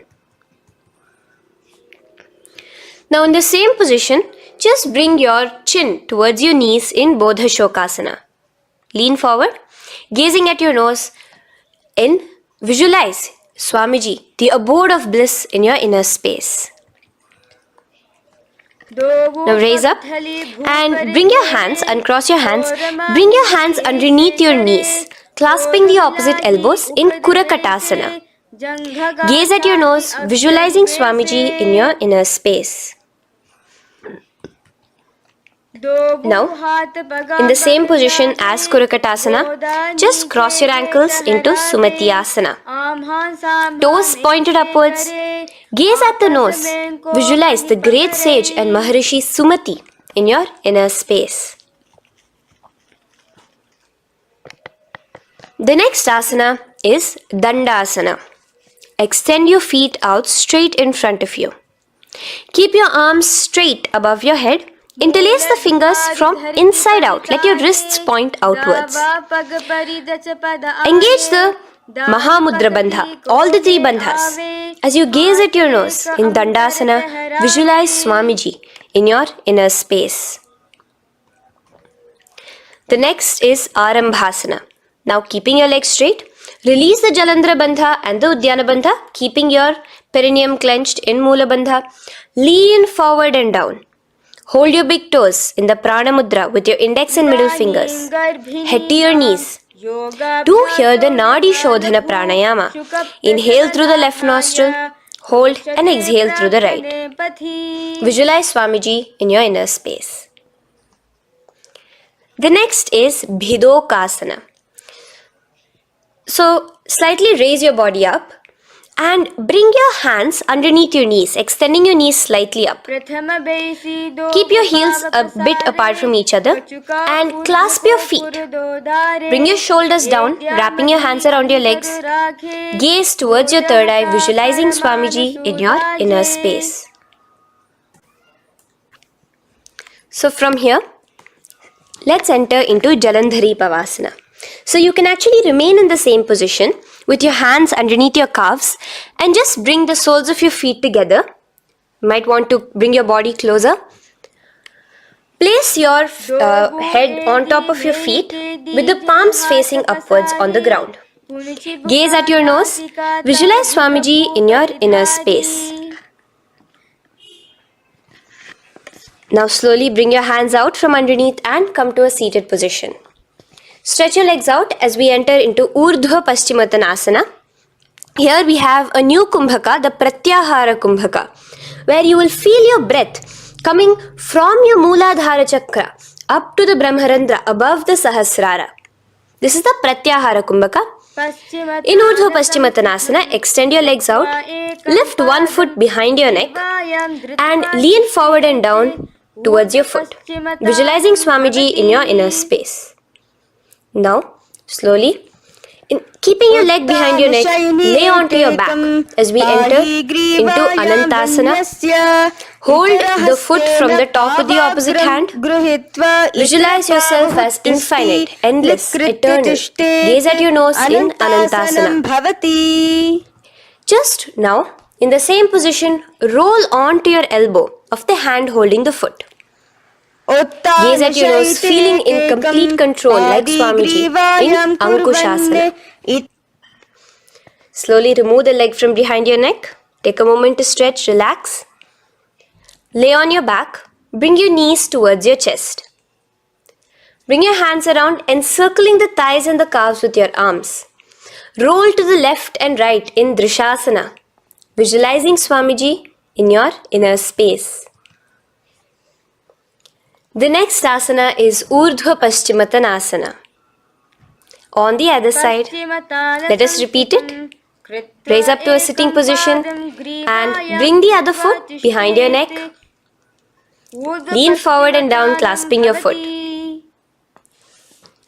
Repeating Anantasana on the other side, lay on your back, bring the opposite hand to the foot, gaze at your nose, and continuing to gaze at your nose, roll onto the elbow as we repeat Ankushasana on the other side. Now, you can release your foot and try to remain in the same position without removing the leg from behind your neck as you bring the other leg too to cross behind your neck with both your legs behind your head. Laying on your back, bring both your hands to clasp behind your back. Gaze to your nose, visualizing Swamiji in your inner space in Yoga Nidrasana. As we enter into Atmaramasana, in the same position you can uncross your hands from behind your back. Bring it up, continuing to keep it underneath the legs.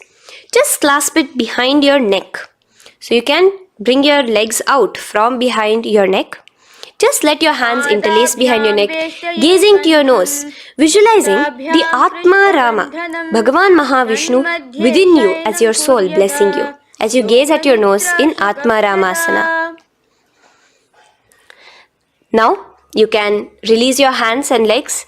Continue to lay on your back as we enter into Kochikasana. Bring your knees to your chest with the soles facing upwards.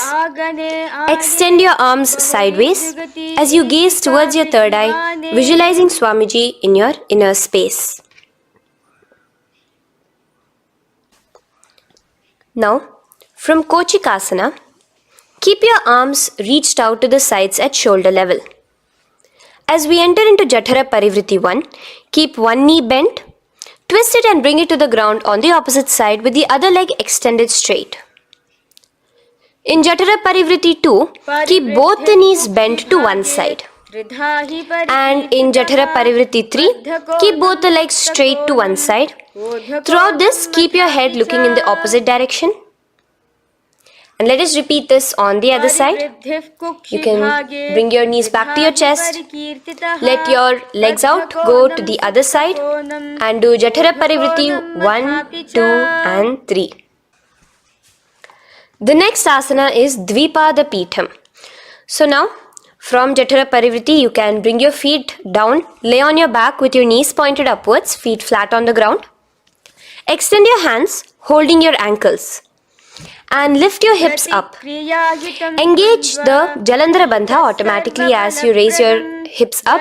Gaze at your nose, visualizing yourself as a bridge in Dvipada Peetham. Now in Paryankasana, so you can lay back onto the ground and place your feet flat. Bring your arms over your head, placing the hands flat near your shoulders with the fingers pointing towards the feet. Lift your entire body up and off the ground in Paryankasana as you visualize yourself as sturdy as stone furniture. Lay back down slowly as you bring your hands out. Keep your knees to your chest here and your hands on the shoulders as we enter into Svottanasana. Visualize you're laying on your back as a playful dog. Move your hips in the circular motion. Do the Sahaja Kumbhaka. Now let us enter into Viparita Karani. First, bringing your arms out from behind your shoulders. Let your arms be extended by the side of your body. Use the strength of your arms, palms flat on the ground, to push your body, your upper body, your lower body off the mat. And keep your legs straight above you, extended. Move your legs around and around in Viparita Karani. Automatically the Jalandhara Bandha is engaged. Breathing during the Jalandhara Bandha is the Murcha Kumbhaka. Visualize Swamiji in your inner space. The next is Viparita Karani 2. In the same position, just stop the rotational movement of your legs. Visualize Swamiji in your inner space. Now, as we enter into Langalasana, just let your feet from the top rest onto the ground above your head. Interlace your fingers in the phaleṣhu mudra behind your body. Visualize yourself as a plow in Langalasana, continuing to engage the Jalandhara Bandha. Bhumim karshayet Langalasanam bhavati. Now, in Shaita Paschimottanasana, bring your hands out from behind your body and hold on to the toes above your head. Keep your legs and hands completely straight. Visualize Paramashiva as Shaita Paschimottanasana is one of the 84 different asanas directly revealed by Paramashiva himself. Continue to do the Murcha Kumbhaka, inhaling and exhaling with the Jalandhara Bandha. Clasping your toes now, spread your feet wide apart from each other in Supta Konasana. Visualize Swamiji in your inner space. Bring your feet back together as we enter into Chakrasana. Clasp your ankles, keeping your legs and hands completely straight above your head. Visualize yourself as a chakra, a wheel in Chakorasana. Now slowly rest your back onto the ground. Keep your legs raised up in Supta Prasarita Padangushtasana. Clasp the respective toes in the Prana Mudra with your index and middle fingers and spread your legs out wide apart from each other. Visualizing Swamiji in your inner space, restart the Ujjayi Kumbhaka where you're inhaling and exhaling, making the sound of an ocean. Bring your feet together in Supta Padangushtasana in the same position, continuing to visualize Swamiji in your inner space.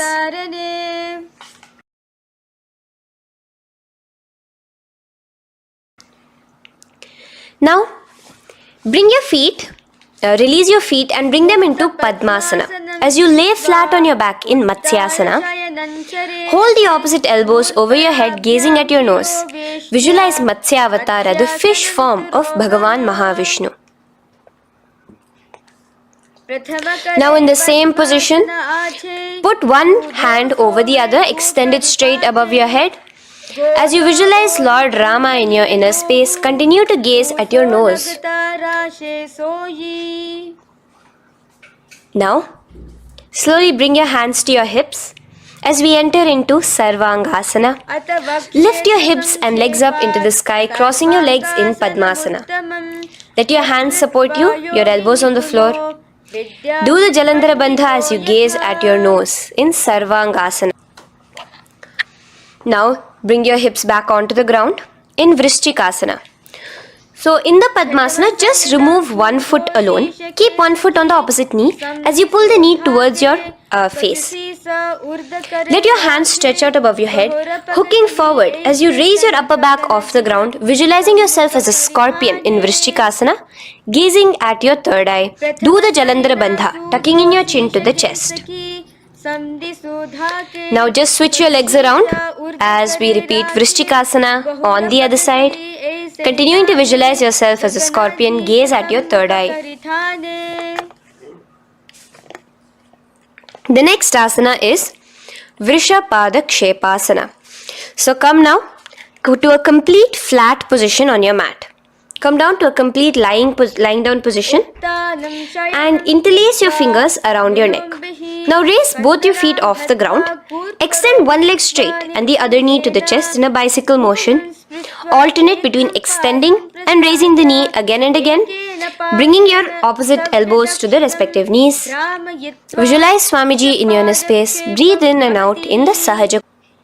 From Vrishapadakshepasana, now lay flat onto the ground with your hands by your side as we enter into Marottanasana, where you will be lifting your legs one by one, touching the ears with your knees.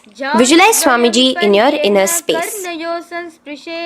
The next asana is Vrikasana. Now what you'll be doing is laying on your back. Bring the soles of your feet flat onto the ground. Stand up completely and lay back down. Visualize yourself as a wolf in Vrikasana.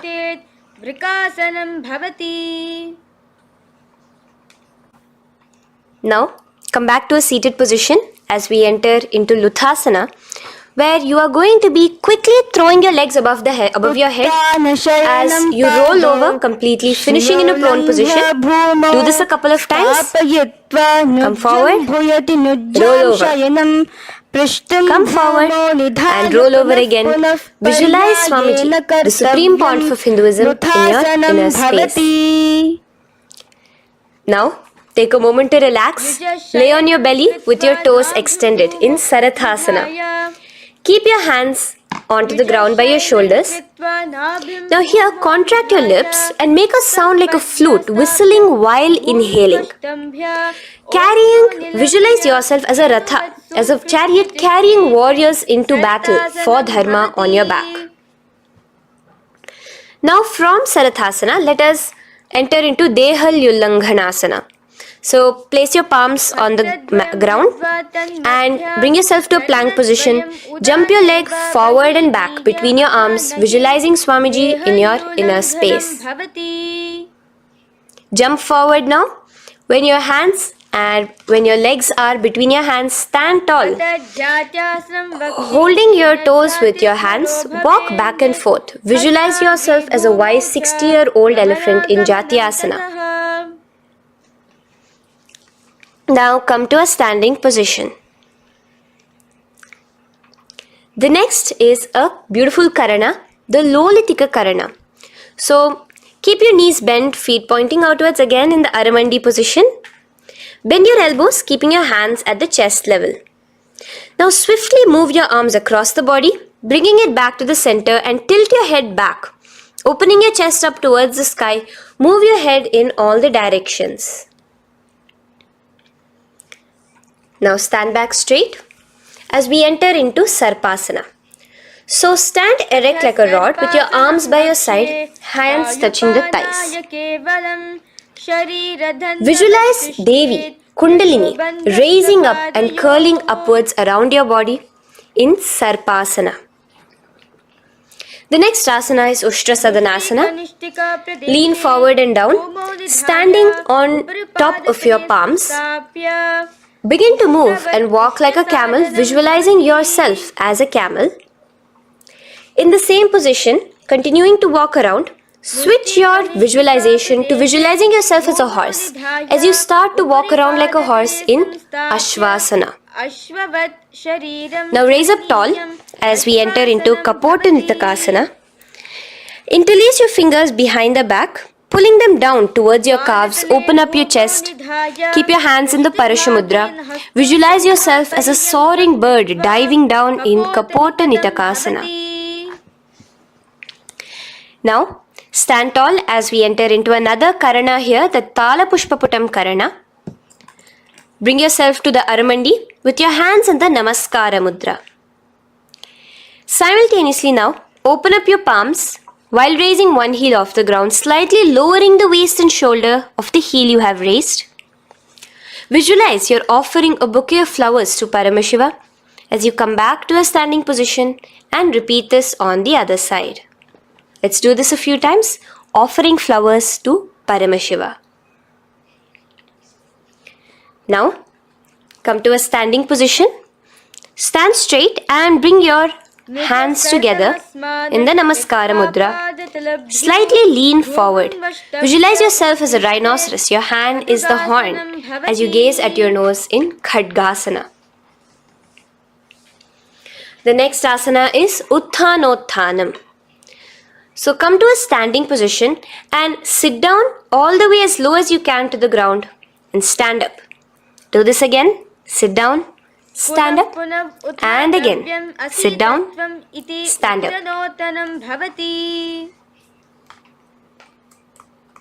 As you gaze at your nose throughout this.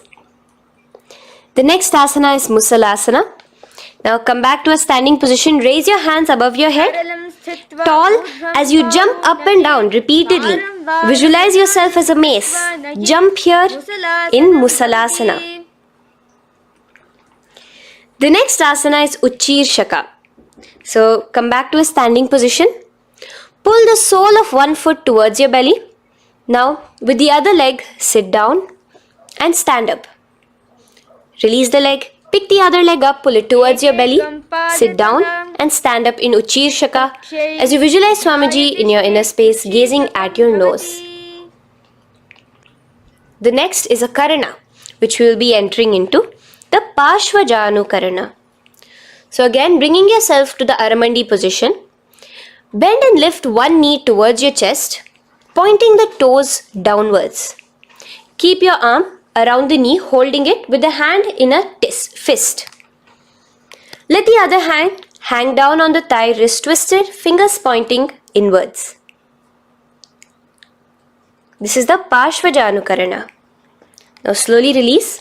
As we enter into Tandavasana, stretch one leg out straight in front of you as you alternate between sitting and standing. Visualize yourself fiercely dancing as Paramashiva. Raise the foot to the inner thigh of the opposite side. As we enter into Brahmanasana, let your hand be resting by the sides. Keep your standing leg erect like a rod. Visualize yourself being blessed by Lord Brahma. Now, you can bring the left foot around the right knee and rotate it, tucking the left toes on the other side of the right calf.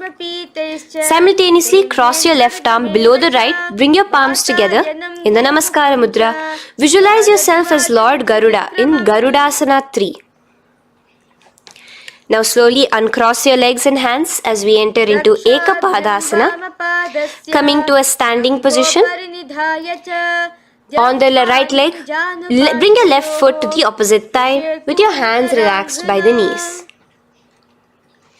Now take a hold of the raised foot with your hand in the Prana Mudra. Stretch your leg out wide, out to the side, and rotate your body quickly on the standing leg. Visualize yourself as the North Pole star in Dhruvasana.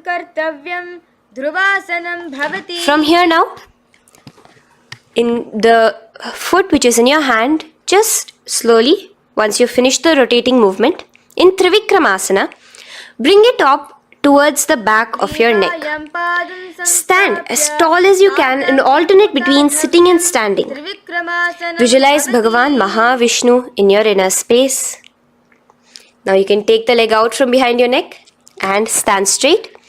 As we repeat the Parshvajanu Karana on the other side, bring your knee up to your chest, clasp your knee in a fist while the other hand comes to the opposite thigh.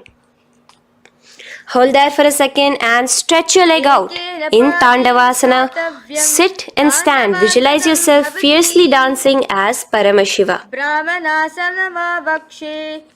Bring the foot to the inner thigh, standing straight like a rod. Get your hands by your sides. Visualize yourself being blessed by Lord Brahma. In Brahmanasana on the other side. Move into Garudasana 3 on the other side as you rotate your leg over, your hand under. Visualize yourself as Lord Garuda. And uncross yourself as we move into Ekapadasana on the other side. Bring your foot to the inner thigh, to the root of the thigh, and stand straight. Clasp your toes, stretch it out as we go into Dhruvasana on the other side. Visualize yourself as a pole star rotating quickly. Come back to a standing position and bring your foot behind your neck. In Trivikramasana, sit and stand. Visualize Vishnu, Bhagavan Mahavishnu in your inner space. Now, stand tall as we do the Samanakha Karana. Stand with your feet close together, toes slightly pointed outwards. Keep both the hands to the side of the body. Take a moment to breathe in and breathe out and relax. Now, slowly relax and from the standing position, slowly bend forward, bringing both your hands underneath your knees. Now once you have squatted down fully, interlace the fingers together in the Parashu Mudra. Bring that interlaced fingers in front of your navel. In Ghorakanjali Asana, visualize the great sage Goraknatha, the founder of the Natha Yoga Hindu Sampradaya. As you do the Jivachala Kumbhaka, engage the Moola Bandha. The next asana is Kanchyasana. So now just slowly unwind your hands from each other, from your navel, and now bring your hands from the opposite side inwards underneath your calves and wrap your hands around your back. Hold them together in the Parashu Mudra. Keep your body, your upper body, upright, visualizing the supreme point of Hinduism in your inner space. The next is Bhairu Asana. So slowly unclench your hands and bring them out from underneath your legs. Keep your feet and knees together and in a squatting position, bring your hands behind your back, clasping them together, remaining in the Parashu Mudra. As you gaze at your navel center, visualize Bhagavan Kala Bhairava, the Lord of Time, in your inner space. The next asana is Varahasana. Now to gain your balance, you can lightly spread your legs apart and bring your hands to the back of your behind you in the Anjali Mudra, palms together. Visualize a boar, one of the 10 incarnations, the Varaha Avatara of Mahavishnu, gazing at your nose. Now slowly relax, bring your hands out from behind you as we move into Pripithasana. With your hands in the Prana Mudra, with your index and middle fingers, clasp the respective big toes and come to a half squatting position where your hips are at your knee level. Visualize Swamiji in your inner space as you do this asana, Pripithasana. Slowly let go of your feet and place your palms flat on the ground in front of you with the fingers wide for balance. We're going to be balancing here in Bakasana. Place your knees on the back of your arms. Focus your eyes on one spot as you raise your feet off the ground, balancing here. Visualize yourself as a crow. The next asana is Shushtanga Kapali Asana. So now come to a kneeling position. So from there itself, you can directly put your head onto the ground, or else come to a kneeling position and place your head onto the ground. Palms spread for support.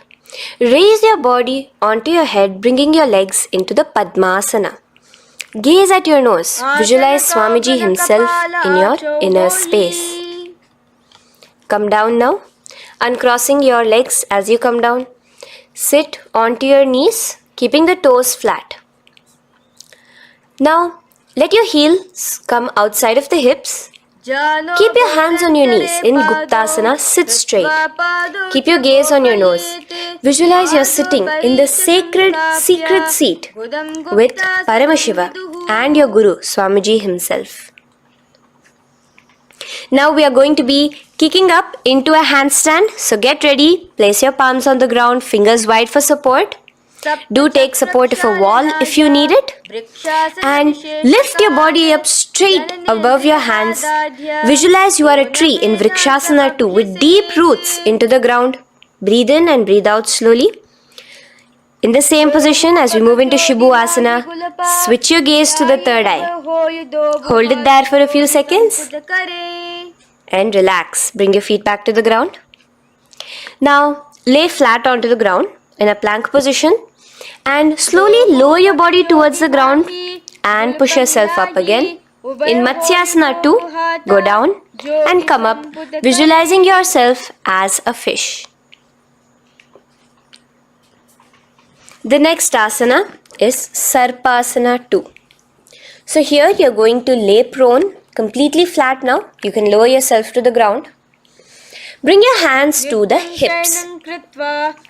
Extend your legs together and point your toes backwards. Lift your chest up and move left to right. You're moving like a snake while visualizing yourself as a snake in Sarpasana 2. Relax slowly, bringing your chest back to the ground. Now, keep your feet together, pointing backwards.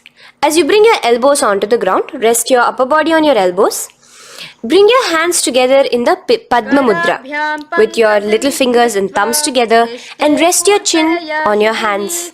Niralambanasana, where feeling yourself completely supported, knowing that Swamiji is there in your life.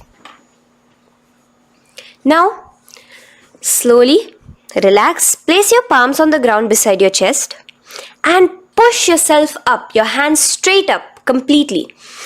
As you bend your knees, bringing your feet to touch the top of your head. Lean your neck back, touching your head with your tip of your toes. See yourself, visualize yourself as an umbrella, protecting your Guru from the sun's rays in Chhatrasana. Slowly relax, you can bring your feet down. As we move into Vajrasana, just push your body back and sit on top of your knees, with the heels flat on the ground. Now stretch your arms in front of you with the palms facing downwards. Place your forehead on the mat. Visualize you are the weapon of Indra, the Vajra, symbolizing indestructibility as you gaze at your nose. As we enter into Meshasana, raise yourself into the same Gajasana position on your hands and legs with your hips pointed upwards and alternate striking the ground with the opposite hands. Experience yourself, visualize yourself as a powerful ram as you alternate striking the ground in Meshasana. Now stop striking the ground, bring your palms down again. As we move into Ajasana, kick your legs off the ground and lower your forehead to the mat. Let's do it again. Kick your legs off the mat. Lower your forehead to the ground. You are unborn, existing for all of eternity in Ajasana. Now, come to a seated position as we move into Dhanantara Asana. Sit on your heel with your legs together.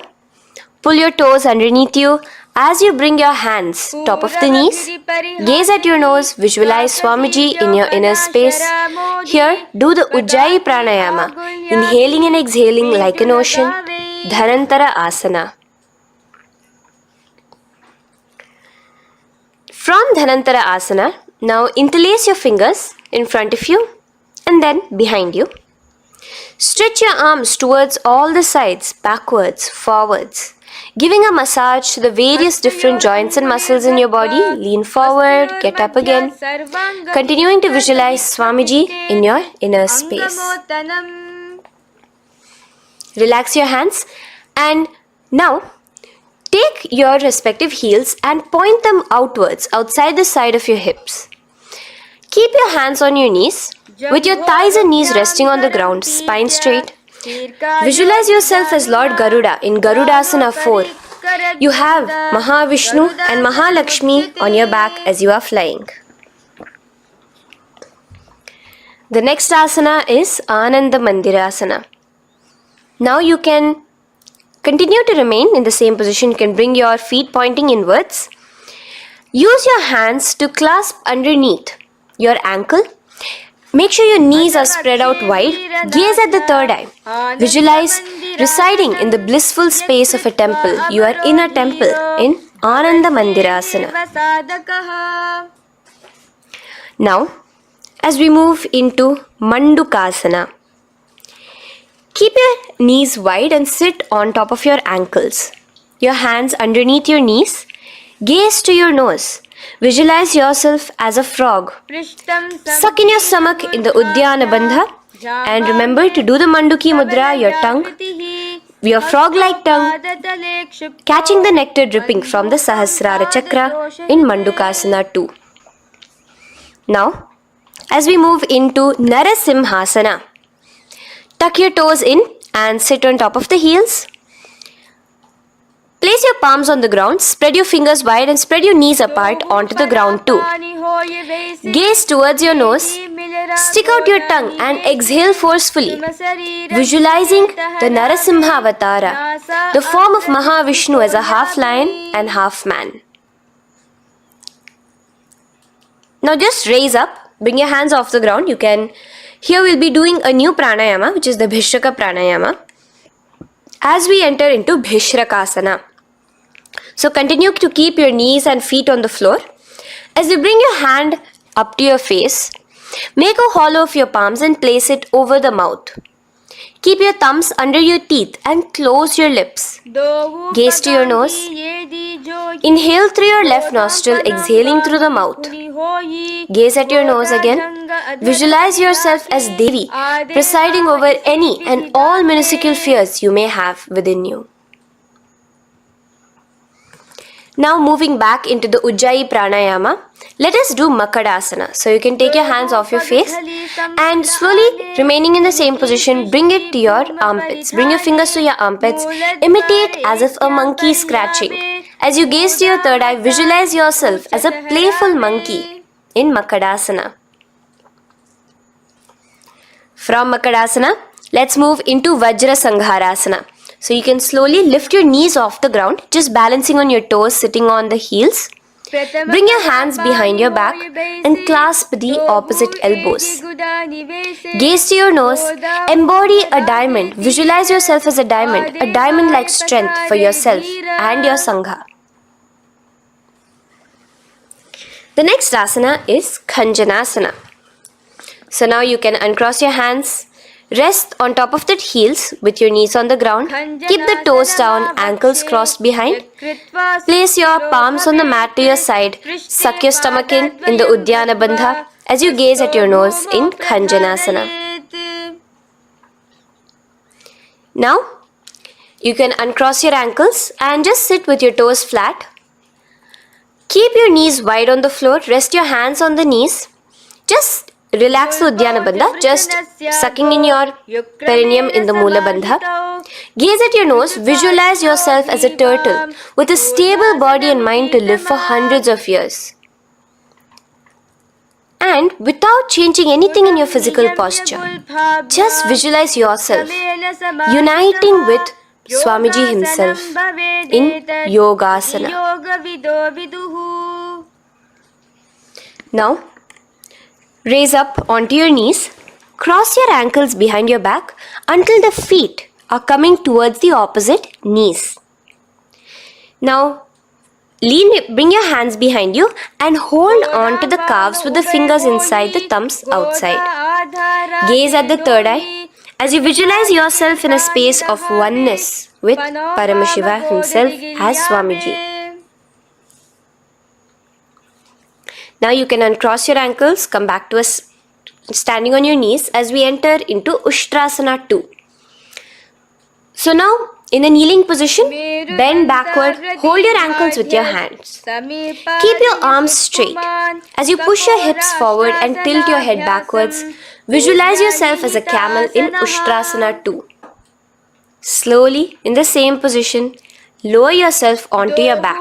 in Jatyasana 2. As you are lowering yourself, experience yourself as a blooming lotus. Bring your head, the back of your head onto the mat. Gaze to your nose. Now, let's move into Viratasana. So, try your best to do this without the support of your hands, but you can use your hand support if needed as you raise up from Jatyasana and back down. Raise up and go back down as you gaze at your nose. Raise up and go back down. Visualize Swamiji in your inner space. Now from Viratasana, raise your hips up higher, bringing your forearms onto the mat behind you in a short back bend posture. Hold the back of your heels in Kapotasana. Visualize yourself as a beautiful dove, a Kapota, in your as we move on from Kapotasana into Varasana. So stand upright on your knees with the toes tucked. Hold your arms with the opposite hands. Gaze at your nose. This is the boon fulfilling posture. Visualize your boon becoming a reality directly from Paramashiva himself in Varasana. Now, keeping your knees together, toes tucked, just lean forward, bringing your head onto the mat, holding your head with your hands. Visualize yourself as a boar, as the Varaha avatar of Bhagavan Mahavishnu in Varaha Asana 2. Now, just kick your legs off the ground as we enter into Mundasana. Raise yourself up into a headstand posture, visualizing yourself as a lopped tree. Gaze at your nose. Breathe in and out in the Sahaja Kumbhaka. Slowly come down now. Relax. Come to a kneeling posture. Sit on your heels. Bring your head down beside your knees, your elbows adjacent to the knees, your hands holding your head. Exhale through your mouth as you gaze at your nose, visualizing Swamiji in your inner space in Andhasana. Now from here, push yourself off the mat as you come lying prone on your belly. Let your arms be extended straight out and together lift your thighs, arms and chest off the ground, stretching your body, balancing there. Visualize yourself as a locust in Viparita Shalabhasana. The next asana is Kapalasana. So slowly lower yourself back to the ground. Now laying on your belly, bring your arms to your side, palms downwards. Keep your forehead on the ground and your chest on the mat. Only lift your legs up into the air. Only your legs are lifting up. Visualize yourself as a skull. You are a mind with purified thoughts, a strong will to attain enlightenment in Kapalasana. The next asana is Akasha Kapotasana. So now, in the same position as you are, let your arms be straight out behind you. As you kick your legs up and over your head, bring your feet slowly to the mat in front of you. Push yourself, balance there. Visualize yourself as a free and open flying dove in Akasha Kapotasana. Bring your legs back out as you lay flat on the mat. Now push yourself onto your knees. Place your forearms on the ground and your chest down such that your navel is touching your knees. Be sturdy, visualizing yourself as a sparrow in Chatakasana. The next asana is Vrishchikasana 2. So your forearms are on the ground. Now slowly raise to your toes and kick your legs off the mat. Slowly lowering your legs to your head. Visualize yourself as a scorpion as you balance in Vrishchikasana 2. Slowly release yourself, coming back to the ground as we enter into Vrishasana. Sit down on top of your right heel and let your left foot remain outside of the hip, the ankle to the side. Place your hands on the mat, visualizing yourself as a bull in Vrishasana. Now, bring both your knees underneath you, sit on both your heels, cross your left leg over top of the right lightly and in Lolasana, push yourself off the ground. Your knees are off the ground, you're just balancing on your hand above the mat. Visualize Swamiji in your inner space. Lower down now. Bring the left foot now outside. Bring the right foot out and sit on your left heel now. As we do Vrishasana on the other side, visualize yourself as a bull. From here, let us get into a very powerful asana, Balagunasana. So, place your left toes on the ground, sit on the heel of your left foot. Place the right foot flat with the knees raised towards your chest. Maintain your palms on the respective knees. Be upright. Visualize Balagunahai, one of the 84 Siddhas in your inner space in Balagunasana. Now come to a squatting position. Let your feet be flat as you bring your elbows under your thighs and calves, wrapping it around your shins. Hold on to your ankles from the outside in Grahasana, visualizing yourself as an entire planet. Now, you can unwrap yourself as you sit on top of the opposite heel in Balagunasana on the other side. Maintain your palms on the respective knees. Visualize Balagunahai, one of the 84 Siddhas in your inner space. Now, sit upon both the toes with the heels up and knees off the mat, knees pointing forward. Now, keep your hands downwards on the respective knees. Keep your spine upright as you visualize Swamiji in your inner space in Utkatasana. The next asana is Vajra Sangharasana. Just spread your knees out wide in Utkatasana. Spread your knees out wide. Clasp the elbows behind your back. Visualize Swamiji in your inner space in Vajra Sangharasana 2. The next asana is Anilasana. Now, sit with your feet hip width apart. Bring your hands under the soles of your feet from inside. Your palms facing downwards. Step onto your hands. Keep your arms straight, elbows together at the navel. Gaze to your nose. Visualize yourself able to consume and live off of air alone in Anilasana. The next is Padukasana. So from Anilasana, you can release your hands. Place the back of your hands on the mat with your fingers facing upwards. With your fingers facing towards your body, palms upwards. Step your feet on top of your hands and wrap your hands around your feet like a shoe. Walk around. Visualize you're wearing padukas, walking across the length and breadth of the world in Padukasana. Now bring your palms onto the ground. Stop moving around as we move into Kukutodana. Kick your feet up into the air and let them fall back down. Let's go up again and come down. Kick up and go down. Visualize yourself as a rooster in Kukutodana. The next is Viparita Nrityasana. So as you're kicking yourself up, you can go up into a complete handstand posture, which is Viparita Nrityasana. Do take support if needed. And move around on your two hands as if you are dancing in Viparita Nrityasana. Slowly come back down to a standing position. Lean forward and let your feet be slightly apart from each other.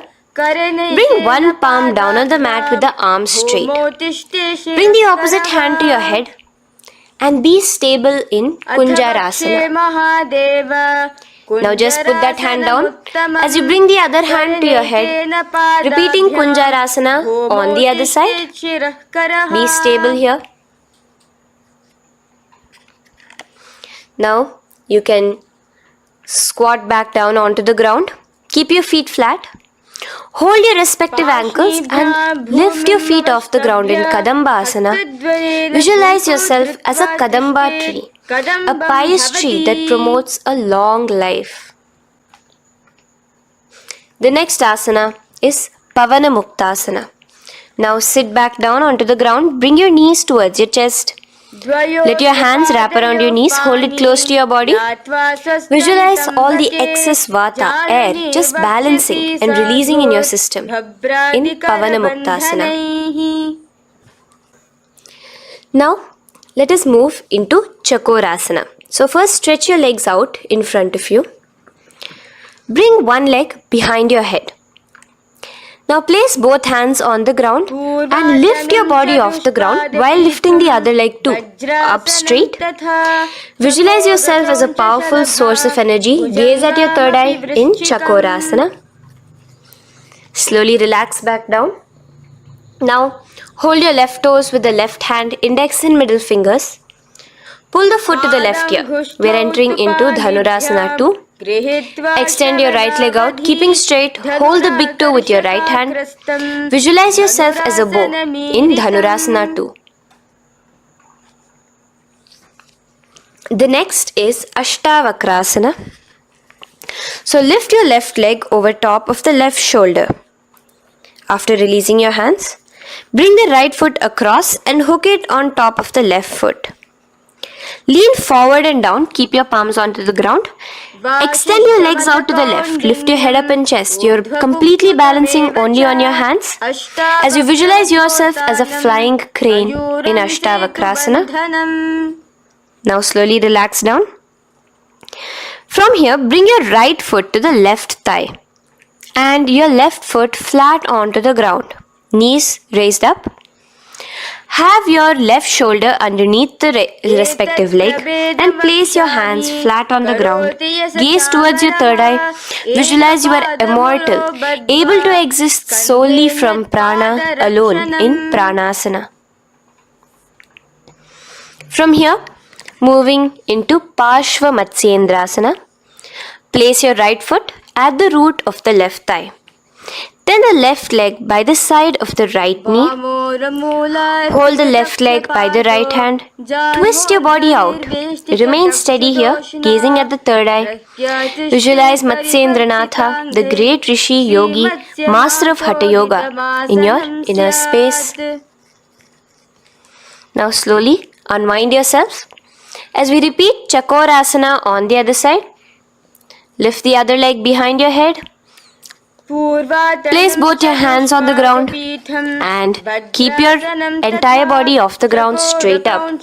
Gaze at your third eye, visualizing yourself as a powerful source of energy. Now relax back onto the ground. Let's repeat Dhanurasana 2 on the other side. Clasp your respective hands with the feet. Pull one foot back, the other foot extended forward. Visualizing yourself as a bow.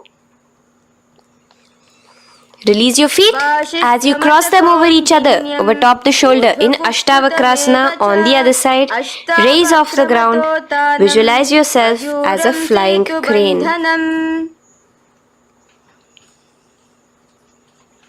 The next asana, we'll be repeating Pranasana on the other side. Bring the right foot to the left thigh. Bring your hands onto the ground with the knee raised. Gaze at your third eye, visualizing yourself able to live off just prana, just air alone. And relax as we do Parshva Matsyendrasana on the other side. Twist yourself, visualizing Matsyendranatha, gaze towards your third eye. And from there, let us enter into Ardha Paschimottanasana. Keep one leg straight and press your perineum with the other heel. Bring your chest forward and down. Hold your toes and feet and bring your head towards your knees. Here in Ardha Paschimottanasana, visualize Swamiji in your inner space. Now raise up and the foot which was at the inner thigh, now rotate it outside of the hip. Now hold the sole of your other foot and lift your leg up towards your forehead. Try to bring your knee to your forehead as you keep your knee straight. Gaze to the nose in Kraunchasana. Visualize yourself as a crane. Now slowly relax down your leg. Now the leg which is now straight, you can bring it to the inner thigh as you straighten out the other leg. As we repeat, Ardha Paschimottanasana on the other side. Lean forward and down, clasping your foot. Bring your forehead to your knee. Visualize Swamiji in your inner space. Slowly raise up. Place your right ankle outside of the hip now. Hold the sole of the left foot, lifting the leg up towards your forehead. Stretch yourself there. Gaze at the tip of your nose. Visualize yourself as a crane in Kraunchasana on the other side. Now, from here, bring the soles between the thighs and calves. So once you have relaxed yourself, bring your soles between the thighs and calves. Keep your spine straight, palms resting on your knees. Visualize a swastika, embodying peace, well-being, good fortune and prosperity as you gaze at your nose in swastikasana. Now, without changing anything about your position, just take your hands alone. Cover the respective heels with your hands in Gorakshasana as you tuck your chin to your chest in Jalandhara Bandha. Gaze at your nose. Visualize the great Rishi Gorakhnatha, the founder of the Natha Yoga Hindu order. Now release the Jalandhara Bandha. Continue to keep the Mula Bandha engaged throughout the whole sequence. As you raise one foot to the opposite thigh, bring your hands to your face in the Shanmukhi Mudra, closing your eyes with your index finger, nose with the middle finger, ears with the thumbs. Gaze at your third eye as you meditate on Swamiji himself, the Supreme Pontiff of Hinduism. Now release the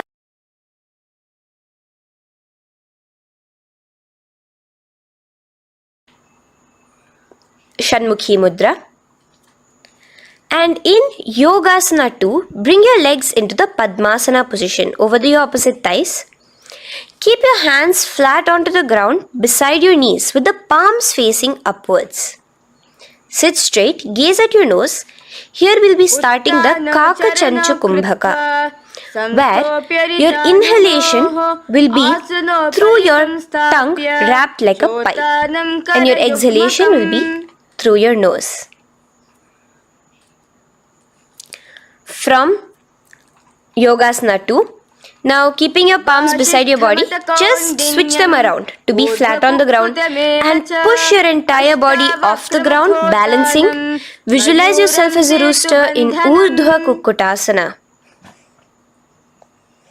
Now relax down, come back to a seated position on the floor, keeping your legs in Padmasana. Insert your hands through your knees and place them on the mat. Remember, do not lift your body up, just stay seated down there. In Siddha Haratuliyasana, gaze to your nose, visualize Swamiji himself in your inner space. From there, let's enter into Hamsasana, where you will actually be pushing yourself off the ground. Lift your thighs up high above your shoulder, above your elbows as much as possible. Gaze to your nose, visualizing yourself as an elegant swan in Hamsasana. Now release yourself.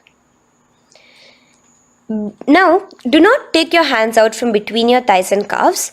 Just go onto your knees and reach your hands behind your body with your fingers interlaced in the phaleṣhu Mudra. Bring your forehead to the floor as you gaze at your nose. Visualize yourself as Lord Paramashiva's bow in Karmukhasana.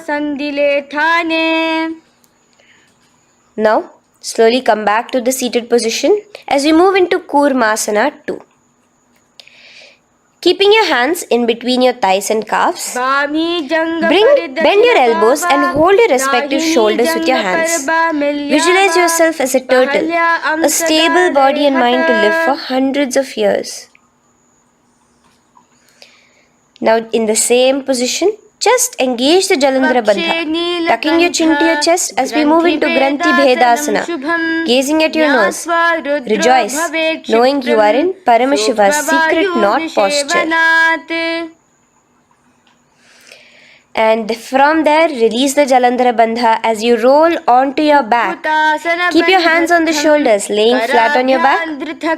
As you visualize yourself as a turtle on its back, playful, gaze at your nose in Uttana Kurmasana.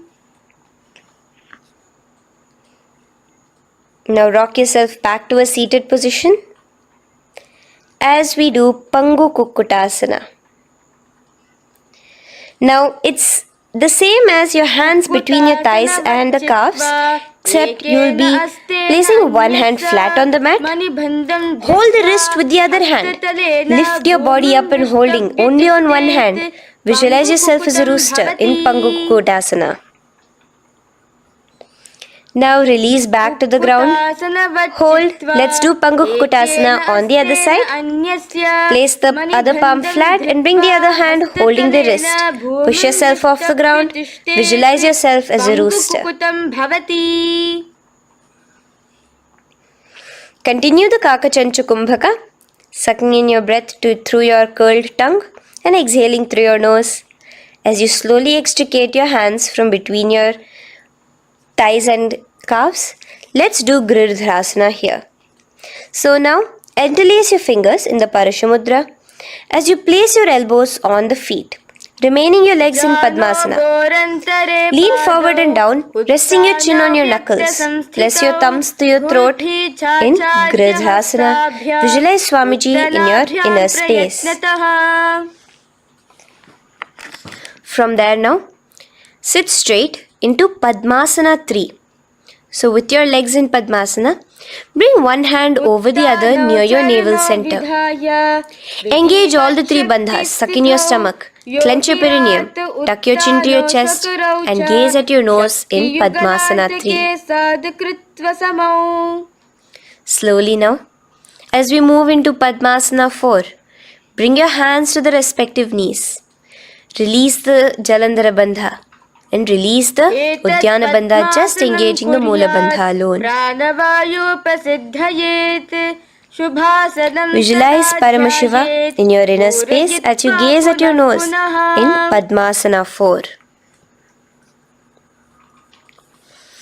Now we'll be entering into Karmukhasana 2.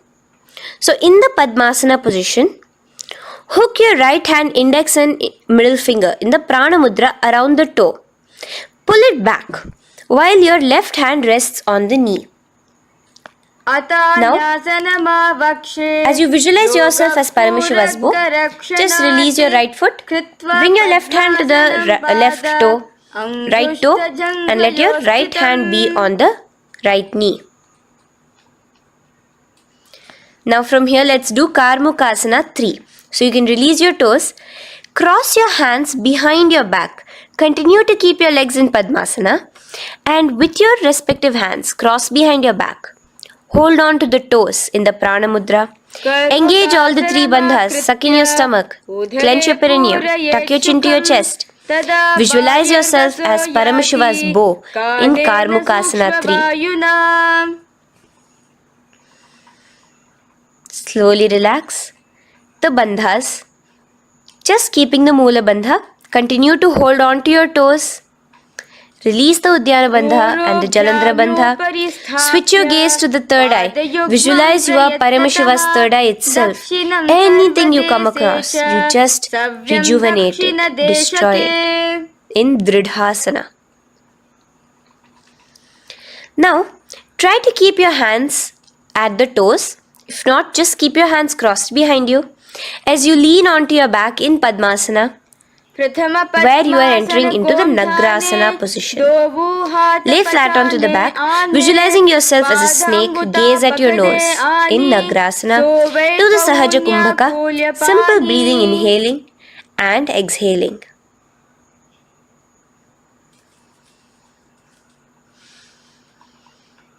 Now bring your knees to your chest. Let your hands wrap around your knees. Slowly uncross your Padmasana and bring your knees to your chest.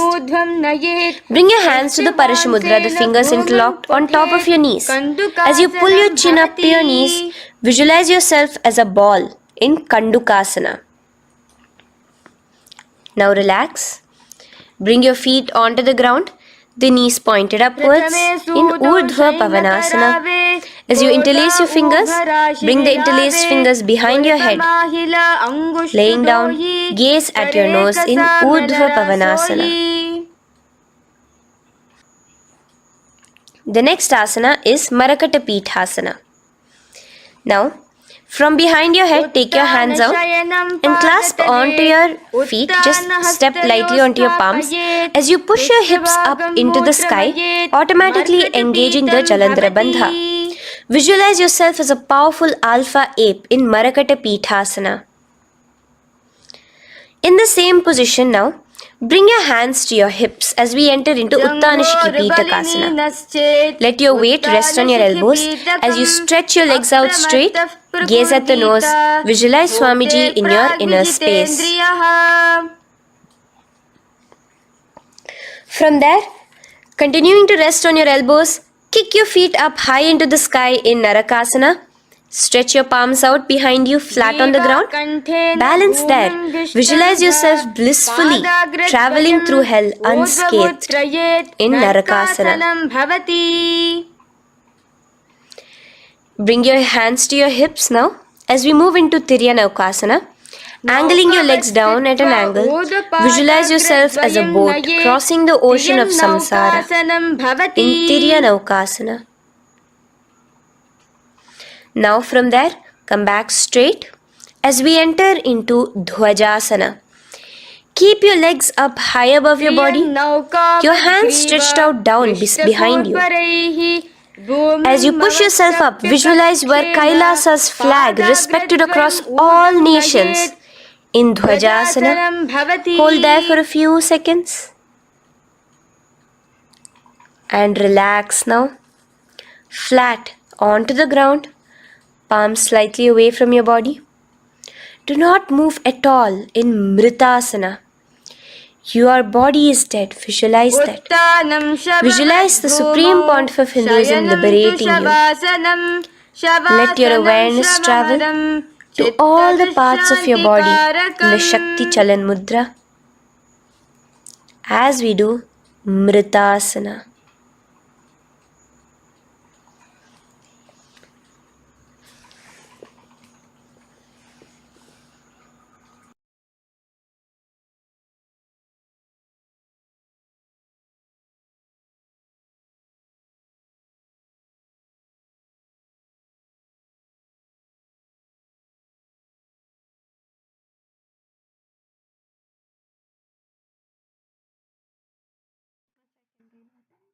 Om Purnamadah Purnamidam Purnat Purnamudachyate Purnasya Purnamadaya Purnamevavashishyate Om Shanti Shanti Shantihi Harihi Om Tat Sat Sarvam Bhagavat Shri Nithyananda Paramashiva Padukarpanamastu Om Nithyanandam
परमसुखदं केवलं ज्ञानमूर्तिं द्वन्द्वातीतं गगनसदृशं तत्त्वमस्याधिलक्ष्यम् एकं नित्यं विमलमचलं सर्वधी साक्षिभूतं भावातीतं त्रिगुणरहितं सद्गुरुं तं Namami. Nithyanandam, everyone. We welcome all the participants, every one of that are here with us today. Today is the auspicious occasion of Skandashashti celebrations, and we welcome all the participants, each and every one of you who are here with us for today's program. Today, we are going to be learning about how to be manifest victory in life, how to manifest success, victory in every aspect of your life. We're going to be learning about this in detail, and all the participants, Ma Ananda Lakshmi, Nithyanandam, Ma Istak Nithyanandam, Ma Sharmin Muse Nithyanandam, all the participants that are here, welcome every one of you. Today, all of us will be blessed with the divine darshan of Bhagavan Somaskanda, and we'll be learning even about the different alchemy, the science of alchemy, and to awaken the Kundalini, we will be learning so many new things today.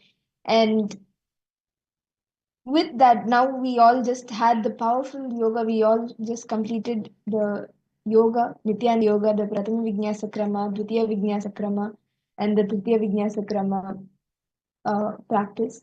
And the energy that you are in right now after doing the 12 bandhas that are in this Nityananda yoga, you are preparing your body to manifest these ultimate sciences. So in that same space, we will now all be entering into the power manifestation. We will be starting our day with power manifestation. And today, all of you, understand, Ma Istak, Ma Ananda Lakshmi, every one of you that are here, each of you are going to be manifesting the power of third eye, which actually will tune you in, which means it will put you into the right space, right frequency for you to manifest this power as your own, literally like your experience. You'll be able to experientially prepare yourself to manifest all the powerful cognitions that Swamiji is going to be showering us with today. Nithyanandam, Ma Iqbal Bano, Nithyanandam, nice to see you, Ma Nithyanandam, and all the other participants as well. We welcome all of you for today's program. And now we're going to be starting third eye, but this time we're going to be doing something different today. We are going to be having some objects in our hands, and we are going to be showing that in the camera. You're going to be completely blindfolding yourself, and you're going to be identifying what exactly is the object that we're showing. Clear? If you're all understanding, please can you all put yes in the chat? See, when you do third eye, literally the energy flows into your Sahasrara and the Kundalini Shakti gets intensely activated. Swamiji tells whenever your third eye is awakened, the Prana Shakti in you becomes so intense. If you observe, when you do third eye manifestation, your breathing will be slow and deep. Your thoughts per second would significantly drop. If you just sit, connect intensely, and manifest third eye, you are going to be preparing yourself, tuning in your whole inner space into a different frequency altogether. Okay, can I request all of you to please blindfold yourselves? We're going to start now. We're going to be projecting an object for you all, and you're going to be closing your eyes and identifying the exact object that we will be showing all of you. You can identify the shape, the color, the size, everything that Swamiji reveals to you in your third eye. So I request each of you to bring your eye bands and tie the eyes. Yes, Master, that's right. You will be blindfolding yourself completely, and we will be projecting, showing an object for you all in the hand. And you're going to be identifying what exactly is that. And please do not open your eyes till we inform and tell you to open your eyes so that you can finish the manifestation completely.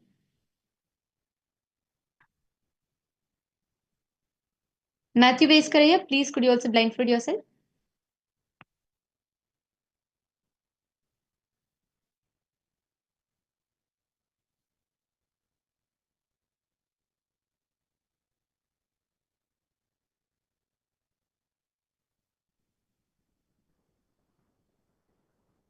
Please close your eyes.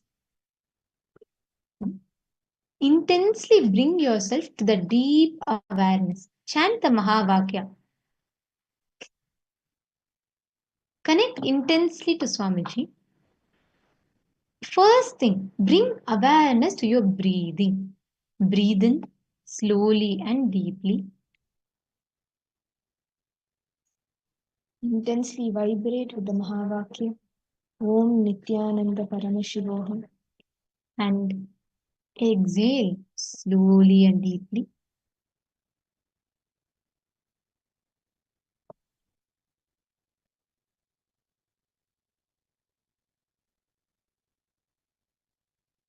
We are now holding an object in front of the camera for all of you. And I request all of you, connect to Swamiji. Try and identify the exact shape of the object, the size of the object. And we will be having the object projected in the camera for all of you. Intensely connect to Swamiji. Try to describe the shape, try to describe the colors.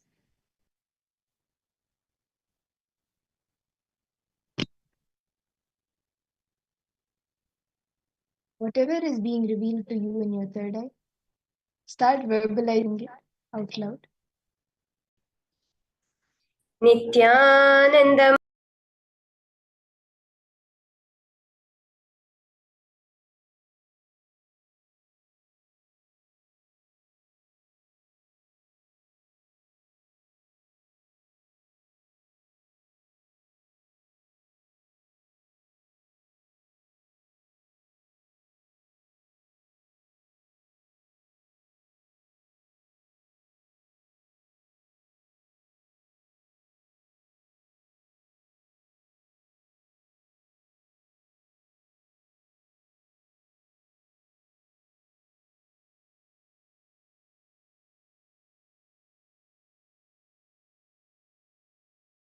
To Swamiji. Chant Mahavakya. Try and identify the exact object that is being projected to all of you. Actually, it's being shown to all of you in the camera. Identify its color, identify its shape.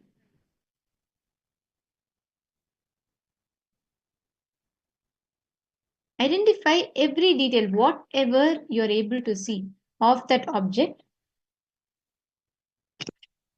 It could be the color, it could be the size, the shape, any other details as well that is revealed to you. Whatever Swamiji reveals to you, start verbalizing it.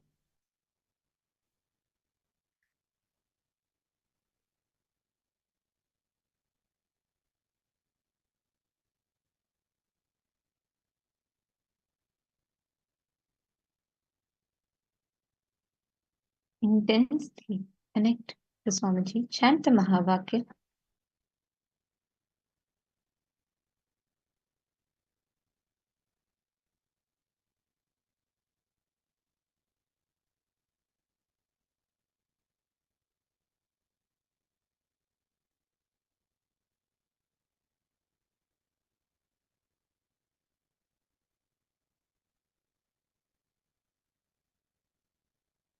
All right.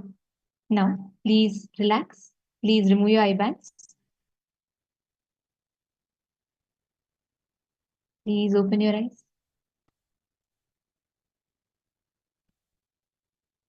I request each of you now to post in the chat what all you were able to see, what Swamiji revealed to you in your third eye. So first start with describing the color, describing the shape, describing the size, whatever you saw. Describe it all in detail.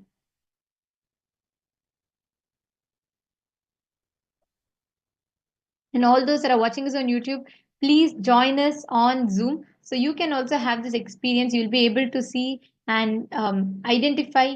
You'll be learning the science of manifesting this power through the third eye. Okay, Maistak, Michael Bano, and Matthew Veskaraya, please start. Describe it in detail, whatever each of you saw.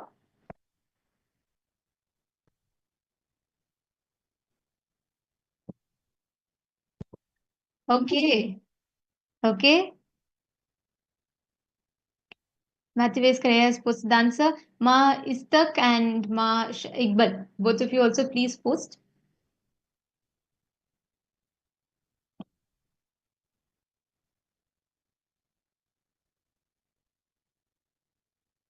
Okay. Ma Iqbal has posted. Ma Istak, why don't you also go ahead and post whatever you saw through the third eye? Okay, something Ma long. Iqbal, why don't you also post the colors that you saw? Why don't you also post the way the shades, whatever you saw, what the object looked more like, what was the object like?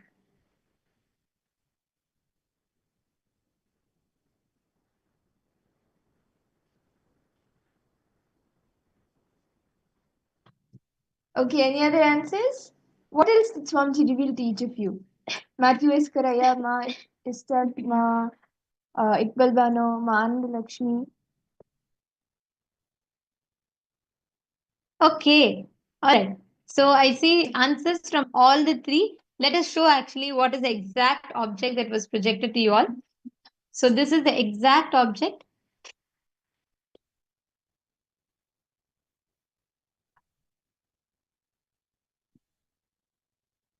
Yes. It was a deity, small Shivalingam deity. This was the object that was projected to all of you.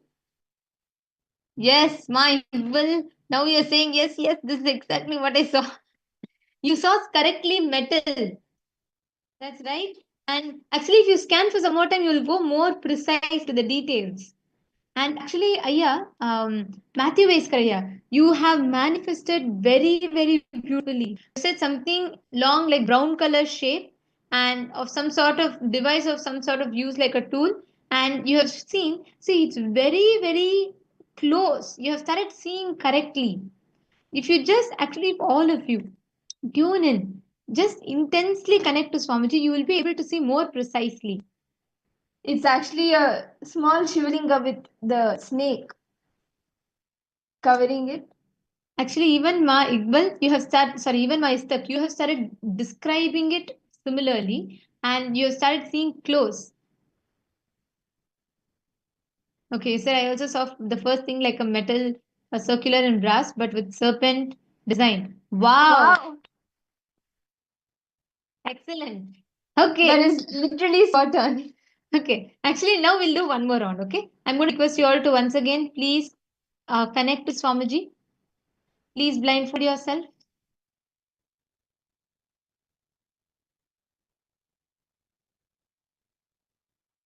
Come on, every one of you, please blindfold yourself.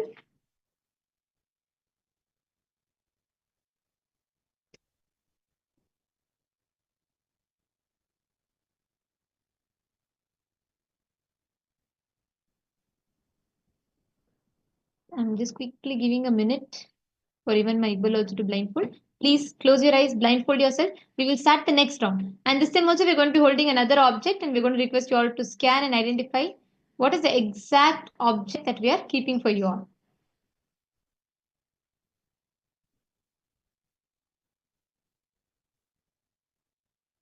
No problem, ma. My Iqbal, no issues. You can tie your eyes. We'll give you a minute. Don't worry. Okay, great.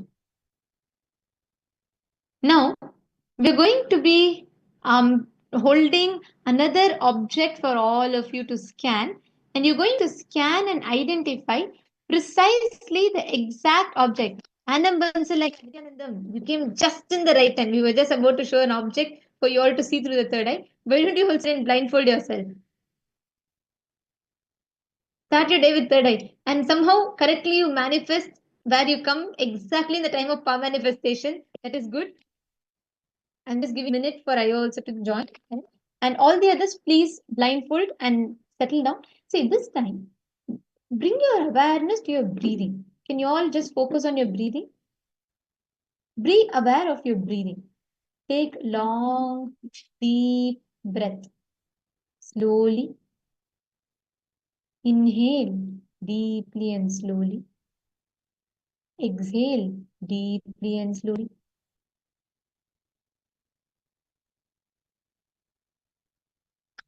Intensely connect to Swamiji.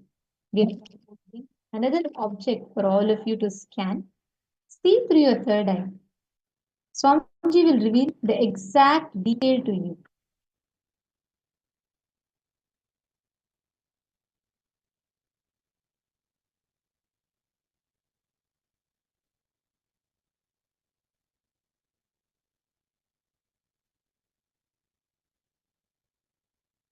Intensely connect to Swamiji. See the colors, see the size, see the shape. Even if you're seeing something familiar, just bring deep awareness to your breathing.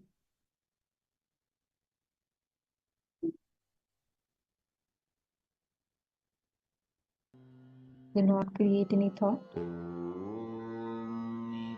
Do not try to even suppress your thoughts. Don't try to control your thoughts. Just let it be. Intensely connect to Swamiji and focus on your breathing. Breathe in deeply and slowly. Breathe out deeply and slowly. Be intensely aware. When you focus on your breathing, your awareness becomes high. My Esther and Matthew Veskaraya, my Iqbal and Anand Bansalaya, all of you, try to focus. See, try to now see. Actually, you're all seeing already. You do not need any separate process of seeing to happen. Right now, as your eyes are closed, drop any thoughts, guesses.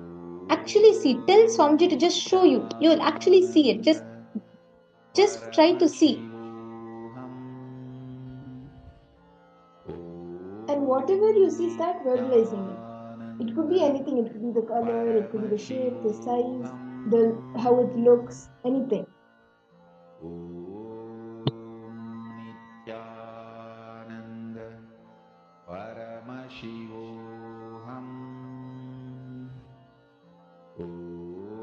Intensely chant Mahavakya. Matthew Veskaraya, this time just see. You can actually see easily. You'll easily manifest here. Sit, focus, bring your whole awareness to your breathing and just try to connect to Swamiji and see what is there. And intensely chant the Mahavakya.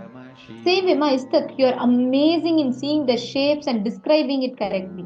So don't try to decipher what the object is. Focus on seeing its shapes, the patterns, the colors.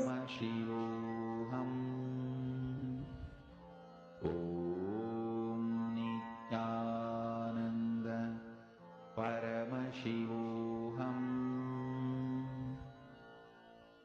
Om Nithyananda Paramashivoham Om Nithyananda Paramashivoham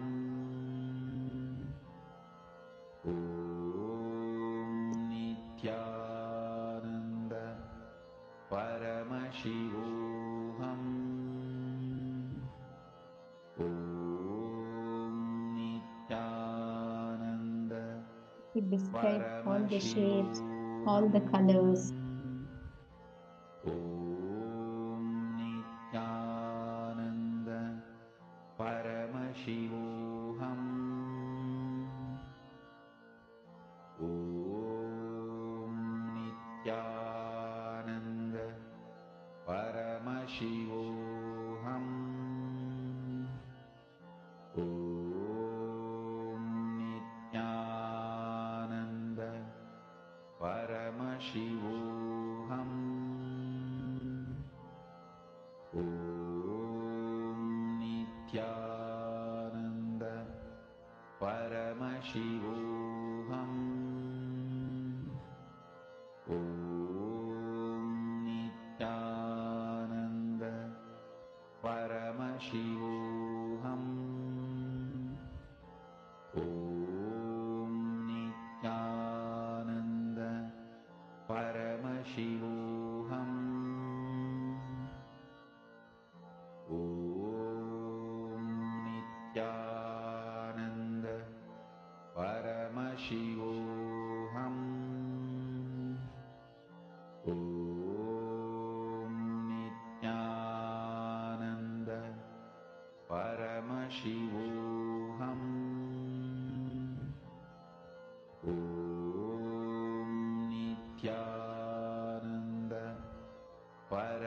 Paramashivoham. Om Nithyananda Paramashivoham. Om Nithyananda Paramashivoham. Om Nithyananda Paramashivoham. Om Nithyananda Paramashivoham. Om Nithyananda Paramashivoham. Om Nithyananda Paramashivoham. Om Nithyananda Paramashivoham.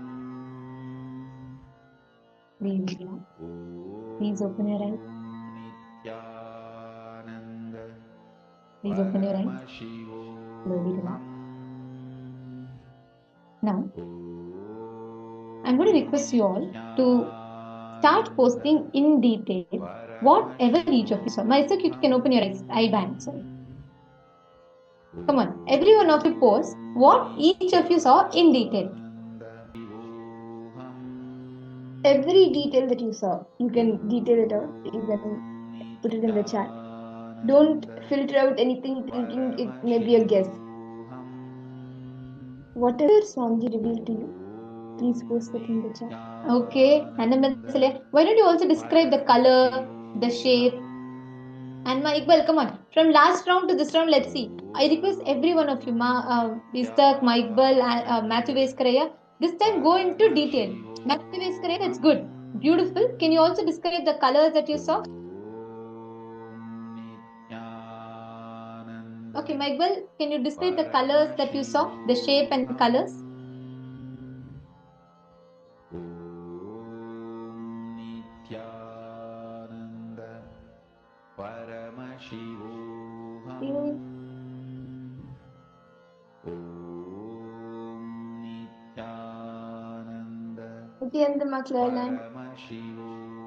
Nithyanandam. Okay, come on, all the others post. I'm just giving a few minutes for my Istak also to post.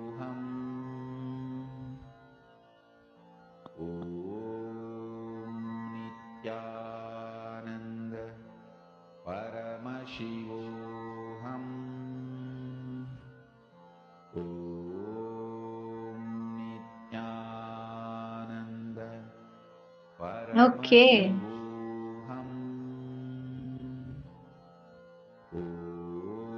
All right. Mastak, I request you also to post, ma. I'm very excited. Okay. All right. I see so many different answers. I'm actually going to show the answer. And wow. Okay. Ma Istak, you're really amazing in seeing shapes. That's your strength. You're like really good at seeing the shape and describing it. But somehow I think you by then you bring your logic to decipher what it would be. But otherwise, what you're seeing, the shapes, you're always consistently you're correct with it. So let us show you the object exactly what we were holding. As you all can see, it is a flower. We were holding flower. This is the exact object we were holding. It is a flower that we were holding. And Matthew Veskaraya, you are absolutely right. Matthew Veskaraya has actually posted, he saw flowers. And he saw something related to, so this is what he's posted. He said he saw bright daytime and he saw flowers, yellow. Actually, Matthew Veskaraya, as you were manifesting, I was actually telling, I was able to see that you are actually seeing it. Because you are intensely manifesting, Swamiji connected immediately. The moment you connected to Swamiji, Swamiji flowed through you and it manifested. Excellent. And Ma Istak, you have also seen, you said, third eye showed like a propeller or a fan in movement, circular edge, and something that can roll. A circular center, curved things around. Excellent, Ma. Very nice. And see, this is how when you manifest, when you start manifesting, right? You will be able to see the details. Like Matthew Vaskara here, see this time. Tell me what was different from how you normally would see this time when you saw. Because this time you manifested clearly, you saw precisely. Aya saying, I have tears of joy. Actually, Aya, see, just focus now. What was the exact space you were in? Be in that space. Whenever you are in that space, you'll be able to manifest. And Matthew Vaskara, just for the next full time, 21 days, be here for manifesting third eye. Really, you'll have a breakthrough because I really feel you can easily manifest this power. And the same space that you are in, like for this manifestation, when you're manifesting, if you're able to see what exactly that space is, the same thing, anything that you want in life, anything that you want to manifest in your life, you can manifest it. All right. Thank you all. Thank you for your participation. And today is something very, very exciting and interesting what we're going to be learning because today we're going to be learning the secret for success. Subramanya, Skanda, he is Kartikeya. He is the embodiment of victory. Subramanya is the Lord of victory. Any aspect of your life, if you want victory, it is Subramanya. And today, he is here. Today, it's Kandashashti, an auspicious celebration. And on this day, connecting to Subramanya, all the enmity will be destroyed. Not just that, you'll have amazing victory in any field that you touch upon. And today we're all going to be receiving the darshan of this very form of Bhagavan Subramanya as Soma Skandamurti. So it is very, very special today. So I'm going to request all of you to be here for the entire day because every session is going to be important for right up until the initiation. So for you to prepare for the initiation today. And first thing we're going to be understanding is the parallel universe of Swargaloka. How that plane, the Swargaloka plane exists and what is Swargaloka like? So we're going to be entering into this session. Let's all listen to the revelations now.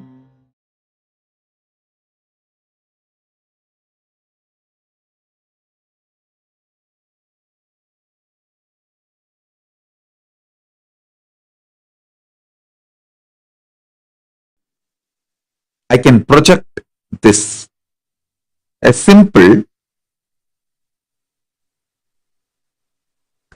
kind of a drawing to give you a rough idea about how the lokas are placed.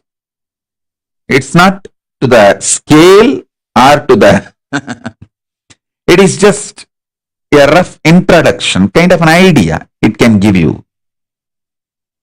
You can see the Jambudvipa is the known world where we all are now. All human beings, all of us are now in Jambudvipa. Suvarloka is absolute youth, excitement, energy, absolute power, bliss, no boredom, no tiredness, eternal life, Amara Loka, eternal life. Time does not tire you, frustrations does not bore you, failures do not age you, because they all don't exist in Suvarloka. So in this higher 7 lokas project,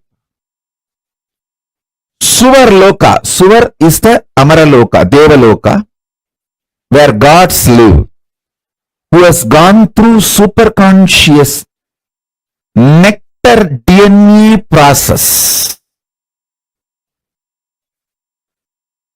So now you are getting the visa, I can say permanent residency for Amaraloka, Suvarloka. I am breathing the nectar DNA into you. The nectar DNA breathed into you makes your complications legitimized. the legitimized complications become complements or multi-dimensions of you.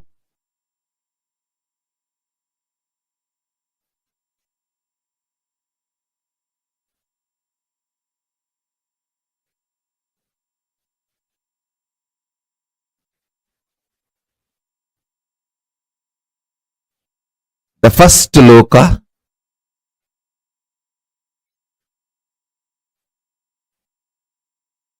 see, Jambudvipa is the known world where we all exist now. Everything science knows as the universe, and even what science can imagine as the universe is Jambudvipa. And above this is Swarloka. A new kind of intelligence will be awakened in you, where your pleasure, making money, making relationships, health, all will be absolutely aligned. They will not be conflicting each other, complicating each other. They will just be complementing each other. You will go to gym and do yoga and gym and have your health and find your girlfriend, boyfriend there and make few millions there. You don't need to do something separately for millions, something separately to find boyfriend, girlfriend, something separately to keep you healthy and active. It will all suddenly get more and more complementing each other.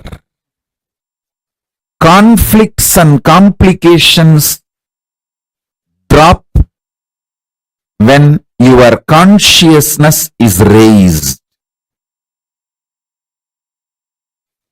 Legitimizing your complications into multi-dimensions of you and making them as part of or complements of your very being.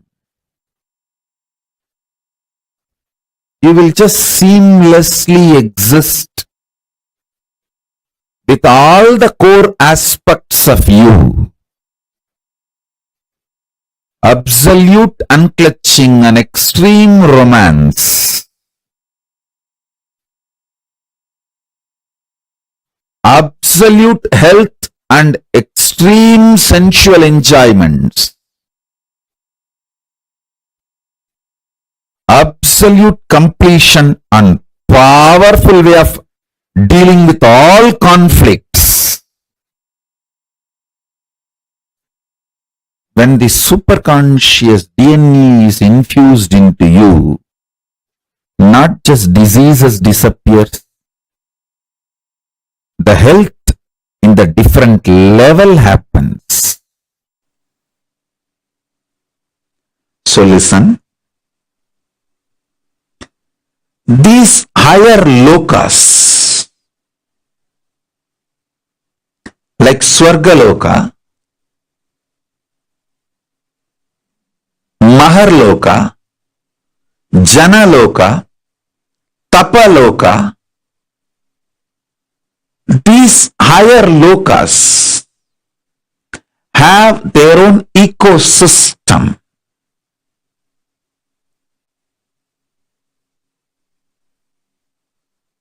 Like New York has its own ecosystem. Las Vegas has its own ecosystem.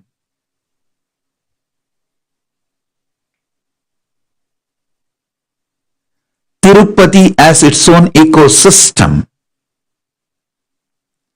Kashi has its own ecosystem.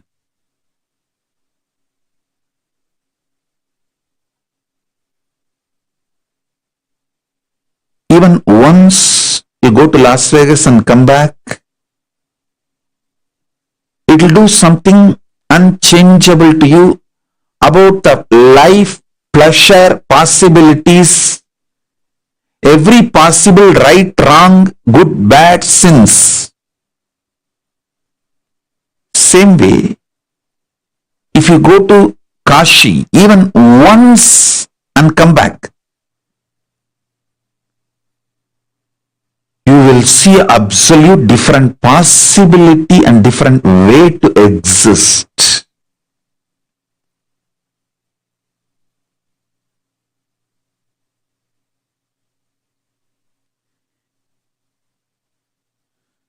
Even once, if you go to Tirumala, Tirupati and come back, the devotion for Venkateshwara can never be erased from your inner space forever. Either it grows or stays, but it cannot disappear or dissolve. So listen.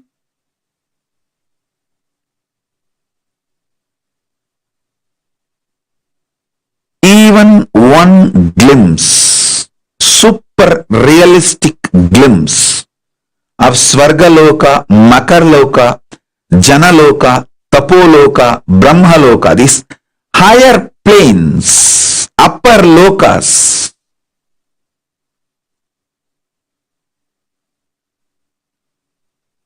makes you irreversibly enlightened, irreversibly empowered. For us, 1 year is 1 day for the higher time zone, Swargaloka.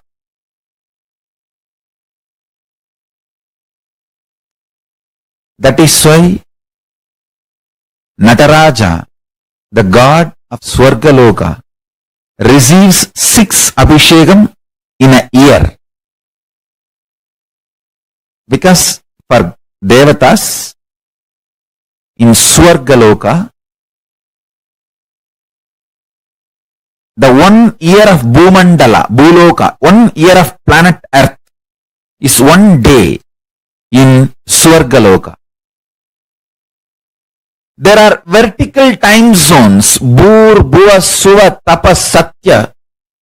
The Satyaloka, where Brahma resides, there 1 day of Brahmaloka is 4.32 billion human years. Understand? 1 day of Swargaloka means the vertical time zone above us. Bhur, Bhuva, Suva, Tapa. It goes and Satya, then beyond Satya is Vaikunta, beyond Vaikunta is KAILASA.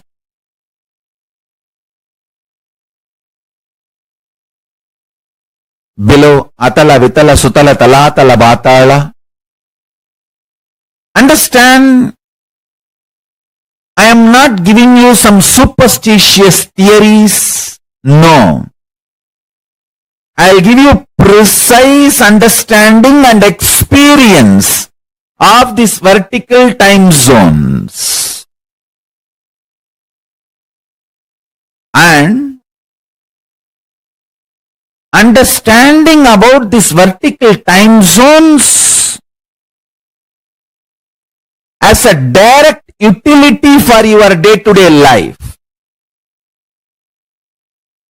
It can bring tremendous physical health, mental health, psychological wellness, a very powerful way of existing, and above all, life of Paramashivoham. You can exist embodying the space of Paramashiva, state space of Paramashiva and manifest powers of Paramashiva. Devatas cannot cognize delusion. They do not know the joy of getting pulled out of delusion. If they want liberation, they will have to come to planet Earth. Planet Earth is the only cosmic airport where you can move to liberation. If Devatas, gods want KAILASA Padavi, the space in KAILASA, place in KAILASA, they will have to come to planet Earth. Only from here they can experience Paramashiva in all 5 aspects and reach KAILASA, get liberated. From Intraloka, Devaloka, there is no direct liberation. There is no flight, direct liberation. They will have to come to planet Earth. Only then they can get liberated. That is why you can see all around the Shiva temples where Devendra worshipped, Indrani worshipped, Vayu worshipped, Varuna worshipped. All the gods come down here, assume the human frame and experience Paramashiva in his completeness and reach KAILASA. The most subtle joys of life, like Devatas, gods and goddesses, Devendra, all of them, they don't physically eat. Just the smell, havis, that's all is the food for them. When you glorify them some way through the stotras and mantras and offer anything into the fire, that havis is the food for them, because they are made of such subtle, evolved stuff. Just that praise and the devotion is enough. They are full. It's a demonic people. Even if you curse and give the food, they will eat. But the gods, just if you praise and show the devotion, that's enough. They don't even need food. More and more you evolve in subtle joys, subtle ecstasies, more and more elite you become. Understand? Whether your joys are gross, physical, violent, or subtle, that decides whether you are a classy being or pig. What is your joy matters. Blessed are those whose body enjoys the most subtle, evolved joys and pleasures. More and more evolved joys, more and more evolved being. Because when your joy is evolved pleasure, your cognitions and activities will be in an evolved, matured way. Understand? What you consider as your joy is your life. That drives you. Gracie or crazy. That drives you, gracie or crazy. Most subtle joys makes you a most graceful being.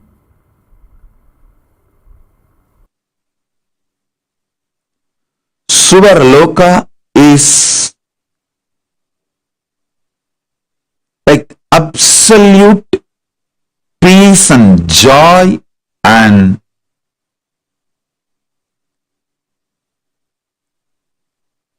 all upgraded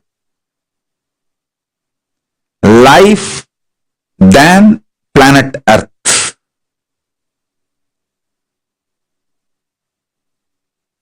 Maharloka is much higher than Suvarloka. Higher level beings go there.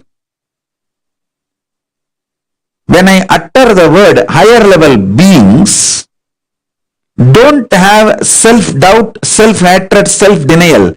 Whether you are qualified or you higher level being, please be very clear. Let me make it very clear. Even if you have broken only one pattern, due to the cognition, Swamiji is Paramashiva. He told me, so I will listen to him and break this pattern with this powerful cognition. Even if you have broken one pattern, it may be dropping non-vegetarian or dropping this obsessive compulsive disorder or dropping the postponing pattern or dropping the laziness in the morning, early morning laziness, or dropping your shyness, dropping your fear to speak in public, even any one pattern, if you have dropped, cognizing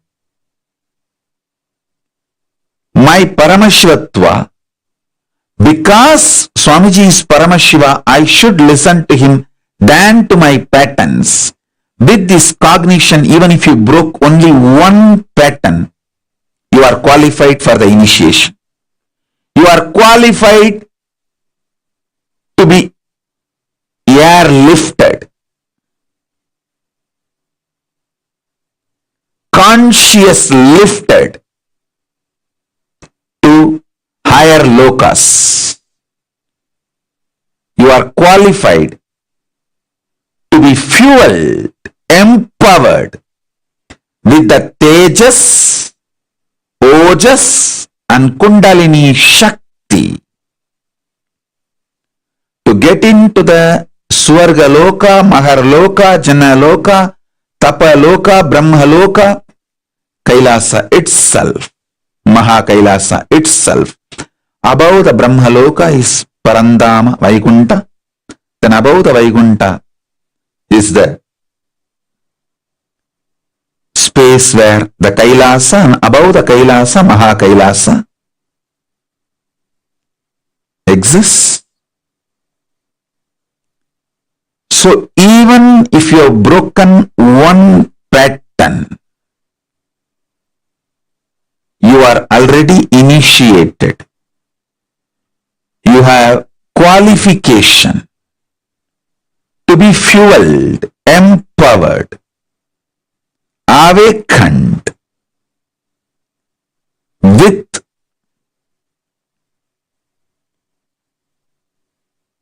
Tejas, Ojas, Kundalini, Shakti, entanglement, Shaktipada, Shaktinipada, initiation, and conscious lifted.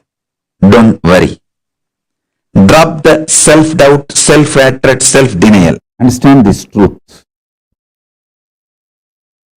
Love has a capacity to break all the barriers, not just among the human beings, all the 14 lokas up and down. Your love, if you build consciously love, using that, you can go up to Kailasa or Atala, Vitala, Sutala, Talatala, Patala, down 7 or up 7, all 14. You can go just by using your love. Love is the only conscious quality which has a capacity to push you this side 7 or this side 7, any loka. Understand? If you are a great tapasvi, you can go up to only tapoloka. If you are a great brahmanyani, you can go only up to brahmaloka. And if you are a brahmanyani, you will neither want nor can go to Patala. If you are a great tapasvi, you will neither want nor you will go to Mahatala, Sutala, all these lokas. The only thing which has a capacity to make you go to all 14 lokas is love. Love.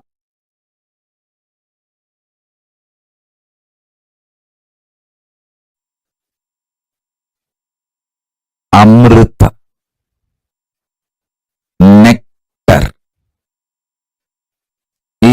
the superconscious principle with which the mutation, superconscious mutation will be done today. Listen. The first vertical time zone, Swarga Loka, it's called Amara Loka, where people who had superconscious mutation with the nectar lives. I'll define nectar. Listen. Nectar is the conscious energy. Amrita is the conscious energy when infused into you, makes all your complications legitimized. Listen to this word. Your complications are complications as long as you treat them illegitimate and you fight with them.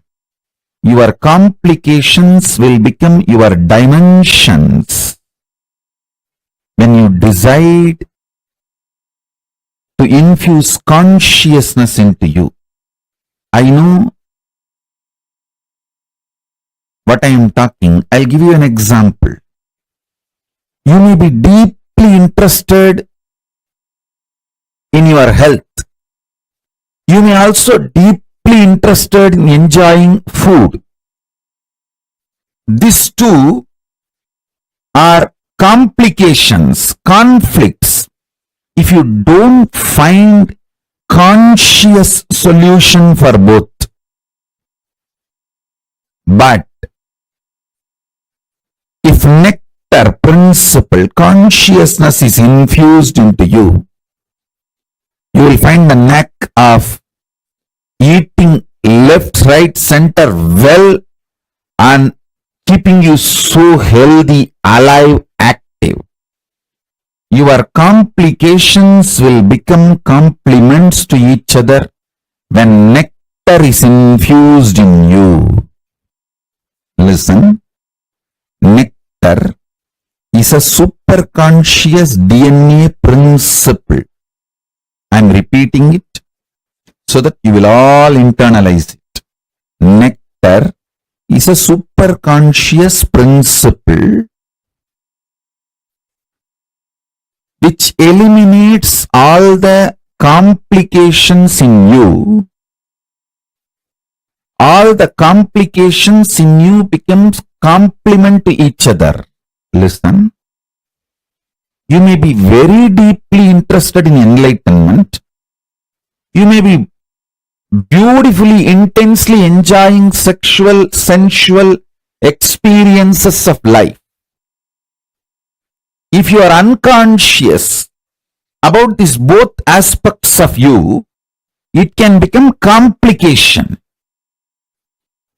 If Amaratva, nectar principle, consciousness, the nectar DNA, Amrita DNA, if it is infused in you, suddenly you know both are not your intense seeking of enlightenment and your intense ability to enjoy the sex and sensual pleasures are not complicating each other. They just different dimensions of you actually complementing each other. Listen. I mean what I am saying, and I know what all the inferences you will get when you hear these words. I am talking with that clarity and responsibility. Today, I'll really make you experience this Amritatva. How? All your different complications can become legitimate complements of you, dimensions of you. Listen.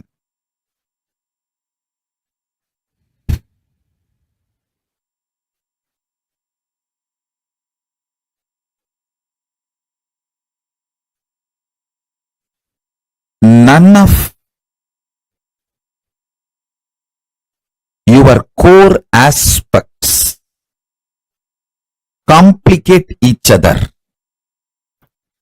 Your fears don't complicate your desires. Your desires don't complicate your inspiration. Your inspiration don't complicate your fears. Your fears don't stop your enlightenment. Listen. All your core aspects are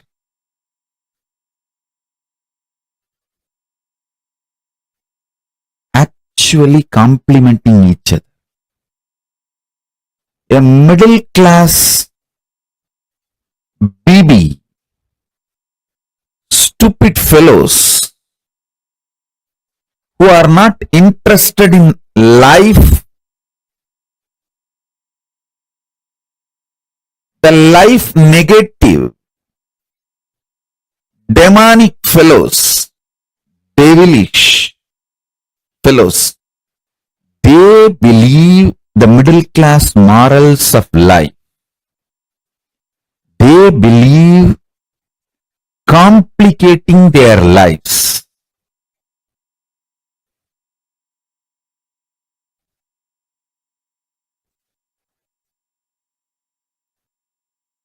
When nectar DNA, Amrita DNA is infused in you, you will realize everything in you is immortal.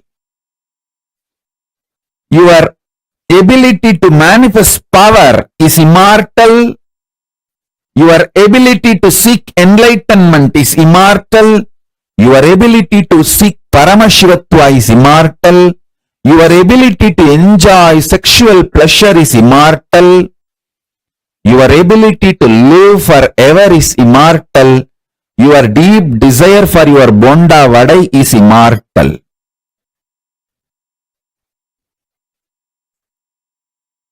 Nothing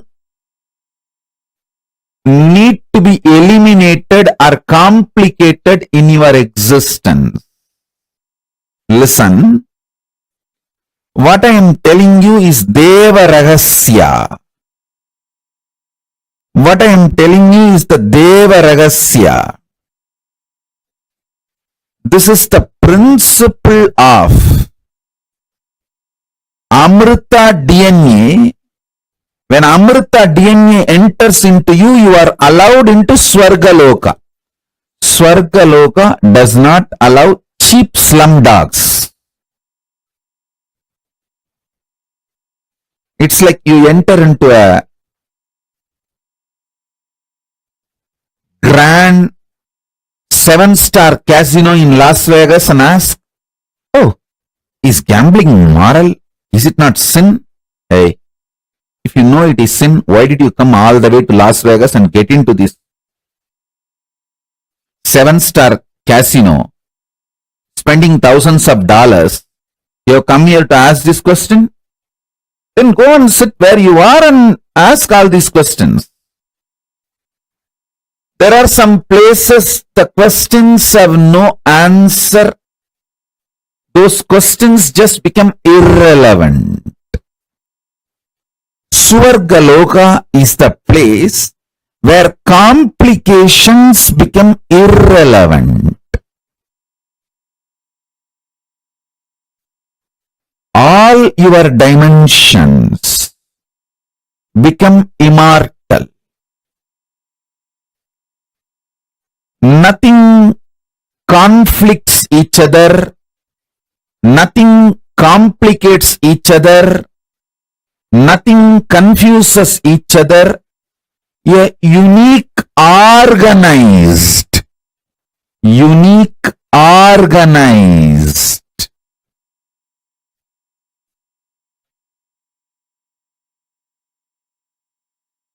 multidimensional being starts opening up in you when the conscious DNA, Amrita DNA, is breathed into you. Listen. Paramavatara of Paramashiva,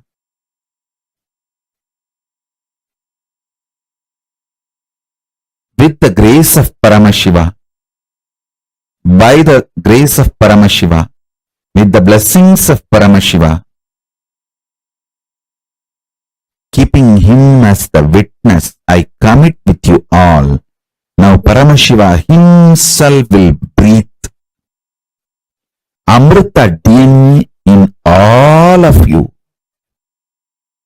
in all of us. Listen, through this being, he is going to breathe, infuse this Amrita DNA. I tell you, this Amrita DNA superconscious mutation suddenly will take away a lot of your complications. Don't be afraid of life. Don't be afraid of life. Don't try to hang on to your slum mind. You always feel, if I work for money, I may not be able to work for relationships, pleasures, romance. I may not have time and energy. If I focus on romance and relationships, the time to maintain my health, either I will have time and energy to go for gym and maintain the health, or to go for dance and build friends, romance, love. This is the slum mentality.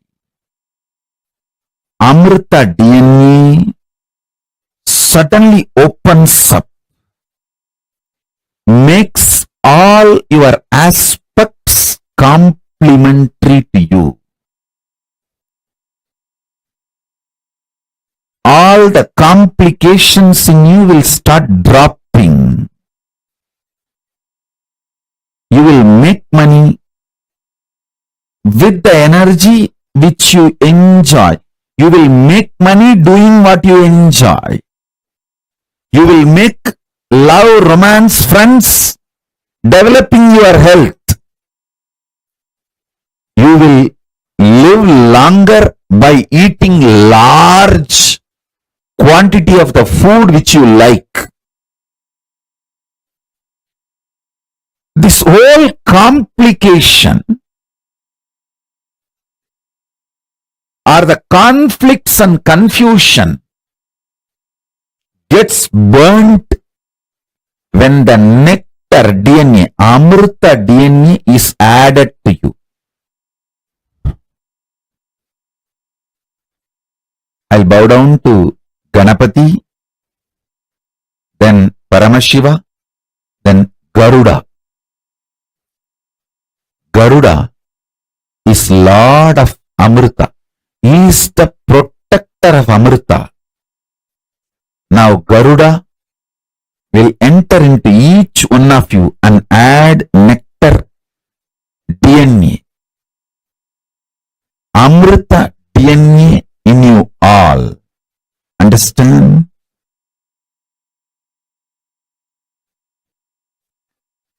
Amrita gives entry into Amara Loka, which is Swargaloka, the first vertical time zone. All the devatas are called Amaras in Sanskrit because the Amrita superconscious DNA process is done inside you. Listen, the process now going to be done is eternal. You are not sitting with any guru or enlightened being who gives you the glimpse. You should know now you are sitting literally with Paramashiva, who always gives the boons for eternity.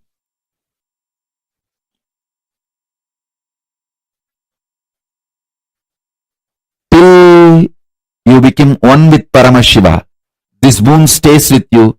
After that, you become the boon. You give boons to others.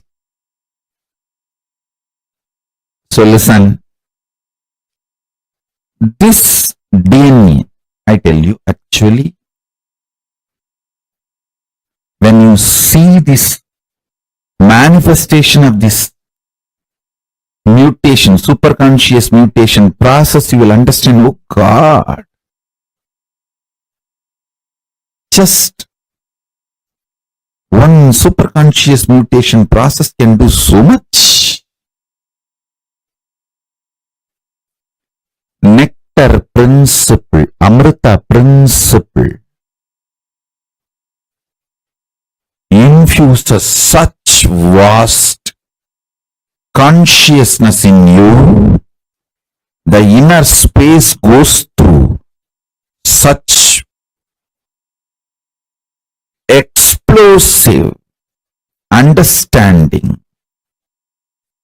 The right, wrong, good, bad, sin, merit, all this idea gets organized with a larger picture of the cosmos and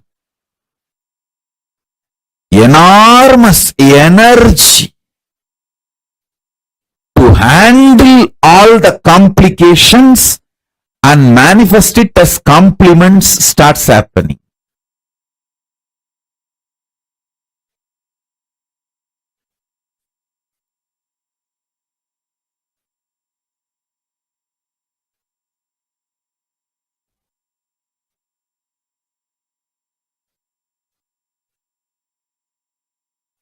In human level, whatever you perceive as complication, all of that is blasted with Amrita, nectar DNA. And this nectar DNA suddenly makes each of your complication immortal, and that becomes complement dimensions of you.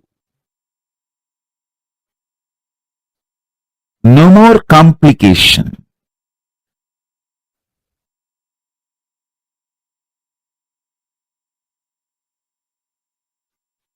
What I say, even if you logically understand, that is enough. And even if you don't understand, it's okay, because I'll pour this Amrita DNA in you, nectar DNA in you. Amrita Tattva, Amritattva in you. Most fortunate are those who are going to experience today's superconscious mutation process, because today you will see your ability to enjoy the sensual pleasures and your ability to manifest power both expands. Both are not conflicting each other. Both don't complicate each other. Both actually complement each other. Your inner conflicts and complications will get legitimized by your own experience as Amara, nectar DNA. Amaratva, your middle class morals will leave you. Your middle class mentality will leave you. First, you need to taste Devaloka, Amaraloka, only then you will move to KAILASA. Swarga is not the heaven ordinary human beings understand. Swarga is not given to you if you believe in some ideas and don't believe in some ideas. Swarga or Naraka is manifested by you, by your time, space, elasticity, elongation possibility. when your space behaves with elasticity and manifests your time, either by elongating it or shrinking it, you manifest Swarga or Naraka in you. The time-space shift, elasticity base on which elongating or shrinking of the time experience happens in your being. That space is your identity. Your identity, your being is experienced by you. It is rooted in your ability to elongate the time or shrink the time. That is where you experience personal freedom. If your stomach is burning with the Jataragni, the fire of hunger, if you are still capable of feeling hunger, be very clear, your identity is already established in Swargaloka. Only if your presence is there in Swargaloka, you can feel hunger. Your capacity to feel hunger and your identity in Swargaloka is one and the same. Maybe weak. That is why you are not experiencing it every day, but you have your presence.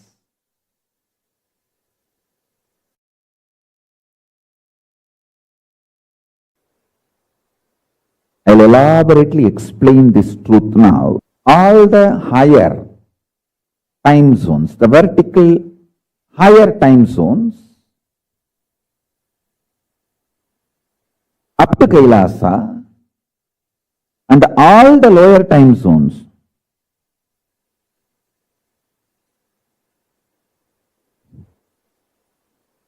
up to Patala, all these 14,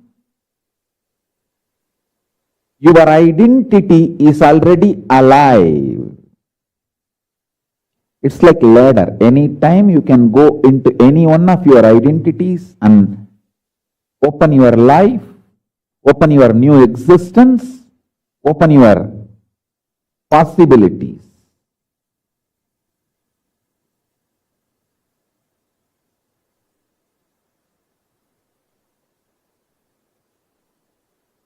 Understand this example.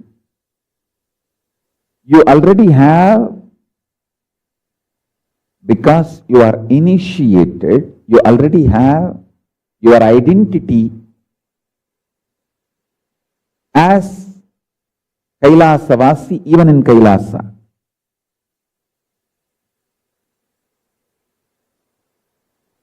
All human beings have their established identity in all 14 lokas. Kailasa is beyond this 14 loka, but because you are all initiated ones have their identity established in Kailasa. I'll give you for example, once again I'll repeat this example. The Patala, where the Asuras live, there is a being, your extension, with your face and Asura body, Asura Sarira. Same way in Swargaloka, already there is a Deva, God, with your face and the God body. Same way in Nagaloka, already there is one Naga, snake, with your face and Naga body, snake body.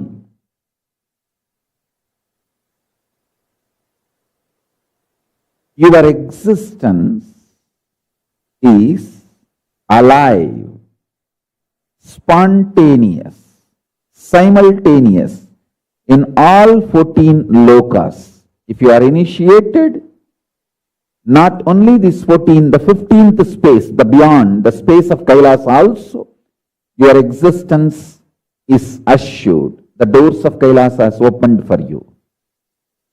Now listen.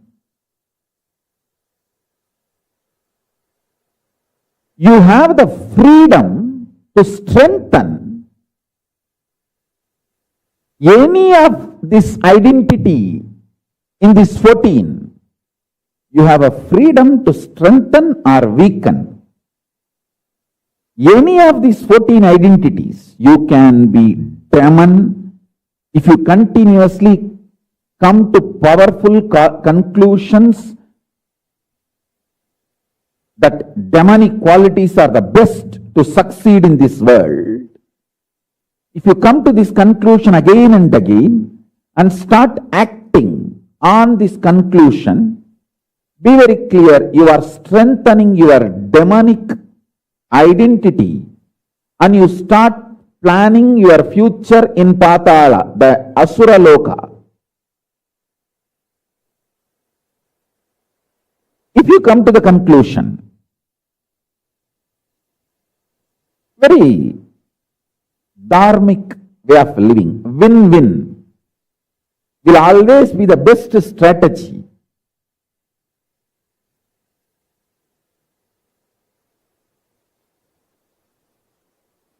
For success in the life. Whenever you come to the conclusion, hey, I should also win, he should also win. That is the best strategy to achieve success in the life. And you start executing those strategies, those conclusions. Then your personality in Swargaloka gets strengthened and more your intensity in Swargaloka gets strengthened and you start manifesting your future time in Swargaloka. The strategies, conclusions you arrive and start executing, based on that you reach your loka. If you feel.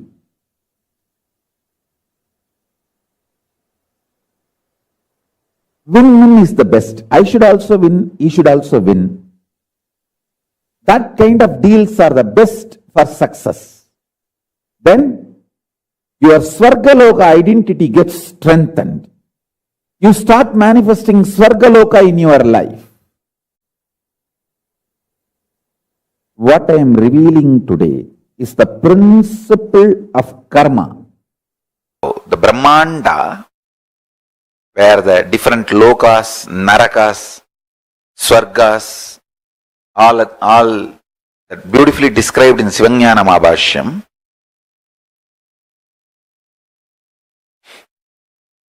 I want to map that into what we are going through in our life every day. Understand?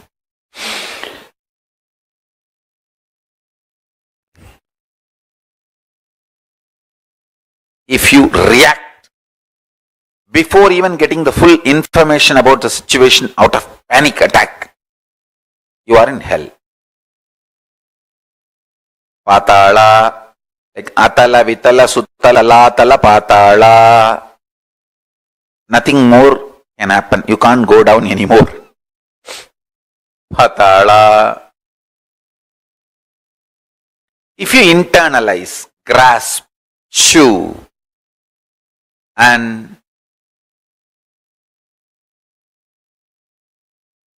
then respond from your balance. I can say you are in the planet Earth, Bhuloka, you will be a good leader. If you receive the information and map it to your powerful cognition, which you want to be, which you consciously decide that you will be. Listen.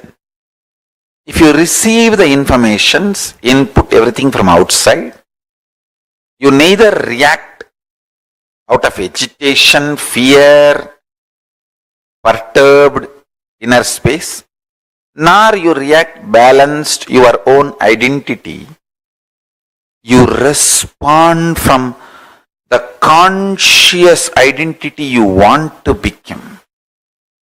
Then you are in heaven, Suvarga.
Nithyananda, this is a beautiful revelation that Swamiji revealed to all of us about what is the Swargaloka plane.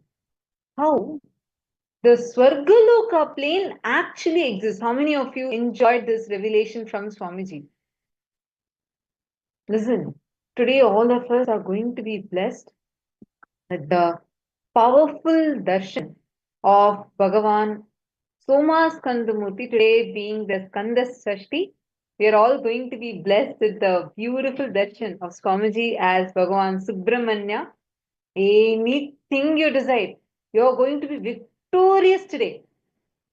You are going to be ever victorious. That is the kind of a blessing that Swamiji is going to be giving to us today. So, to all the participants that are here with us, listen, you are going to see how powerfully, really, you are going to see the transformation that's going to happen for you today. Whatever you want, you're going to be able to manifest it. Whatever you want to be victorious in, whatever you want to have success in, whatever you want to experience that success and fulfillment in, today is the day you will be blessed with that. And not just that, today, now this session where Swamiji revealed to us about the Amrita DNA, the nectar DNA, see, really, like how right now, maybe in India, It's becoming evening and almost going to be nighttime. And I think in the US, probably it's early morning time, maybe in the Pacific time zone, Eastern Standard Time, maybe in the morning, maybe your work time, I think. And somewhere in Europe, it was going towards becoming like maybe it might be mid-afternoon or late afternoon time. How just within planet Earth, we have different time zones. Now, all these time zones are called as the horizontal time zone. How many of you are understanding this? We have Chinese participants. So maybe for you, I think it's going to be night. It's already night, right? Now, each of you that are sitting in different parts of the world, you're experiencing different timings. This is the horizontal time zone, like this. There is something called as a vertical time zone. Vertical time zone is where not just the time changes. Here it's just movement of the sun that's changing, giving the different time for all of us. But in vertical time zone, the very way every dimension exists changes.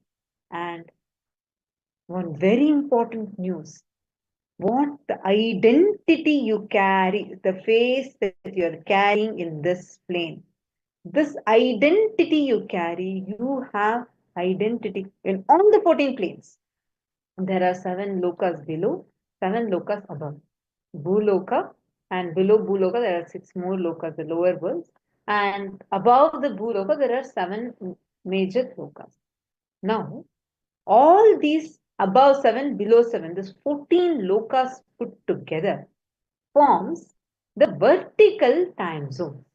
And in this vertical time zone, now today what we are learning is the very first loka after the Bhuloka. See, Bhuloka, Bhuvarloka. Bhuloka is the manifest form. Bhuvarloka is the unmanifest of the Bhuloka. After Bhuvarloka comes the Swargaloka plane. That is what Swamiji revealed to us in detail about. In Swargaloka plane, for example, Matthew Vaiskaraya, actually having the same face as you. You are there, even in Swargaloka, with a god, Devata body. Same way, Chandrasekharaya, like your own same face, how you are there now in Bhuloka, having your same face.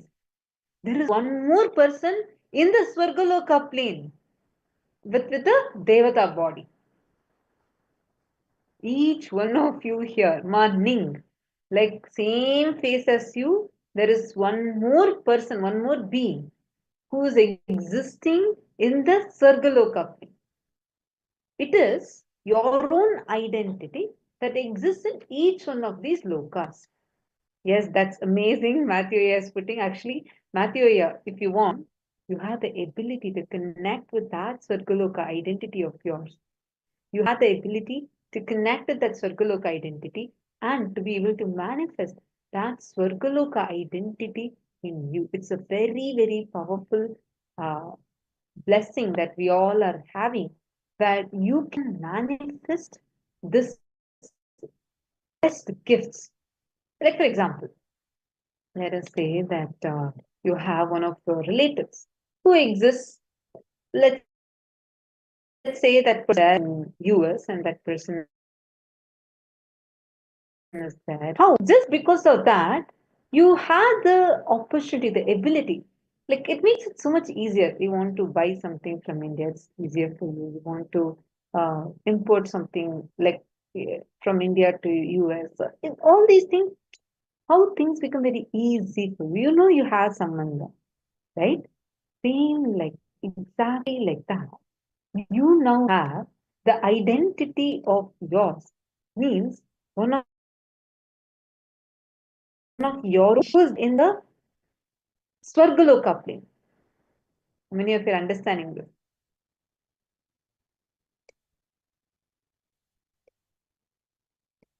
In each of the dimensions you exist, your form with the same face exists. And in this, you can the being with the same face the same identity in the Swargaloka, you can even access that. How many of you are catching this so far? If you are understanding this so far, can I request all of you to please post?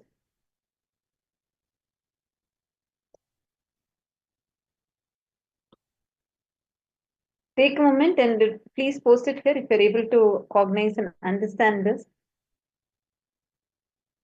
See, each of you have your identity in the Swargaloka. So far, all of you are clear, right? Now, the next thing, listen deeply. You have the very how you are existing now. It's with a lot of conflicts that you're having in your inner space. For example, you think that if you are healthy, right, you can't eat, like if you want health, you can't eat your favorite foods. You think if you have pleasure, then you can't experience enlightenment. Like we have things always as conflicts, contradictions. But in Swargaloka, all conflicts, all contradictions, all complications becomes complementing each other. This is a unique quality of Swargaloka. The moment you enter into Swargaloka, the first and foremost thing that happens, you will lose all these conflicts and contradictions and flower beautifully with complementing. Everything becomes complementing each other. Now, how do you experience Swargaloka? Listen. Absolute excitement, no boredom, no tiredness, just absolute energy, power, bliss.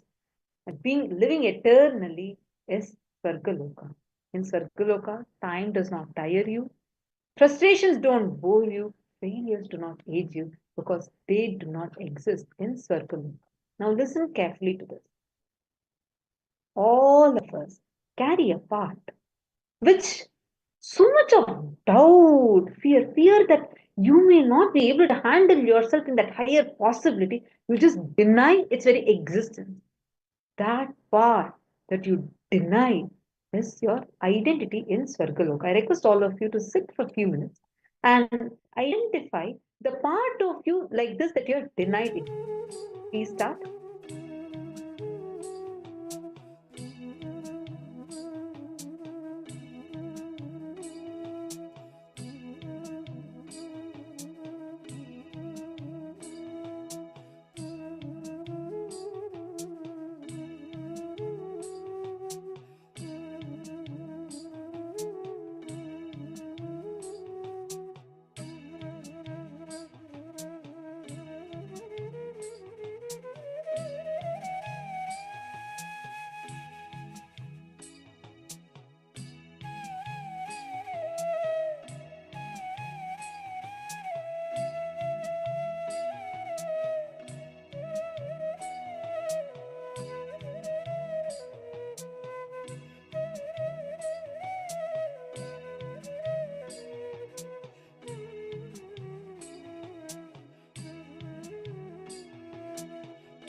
hope all of you have finished writing.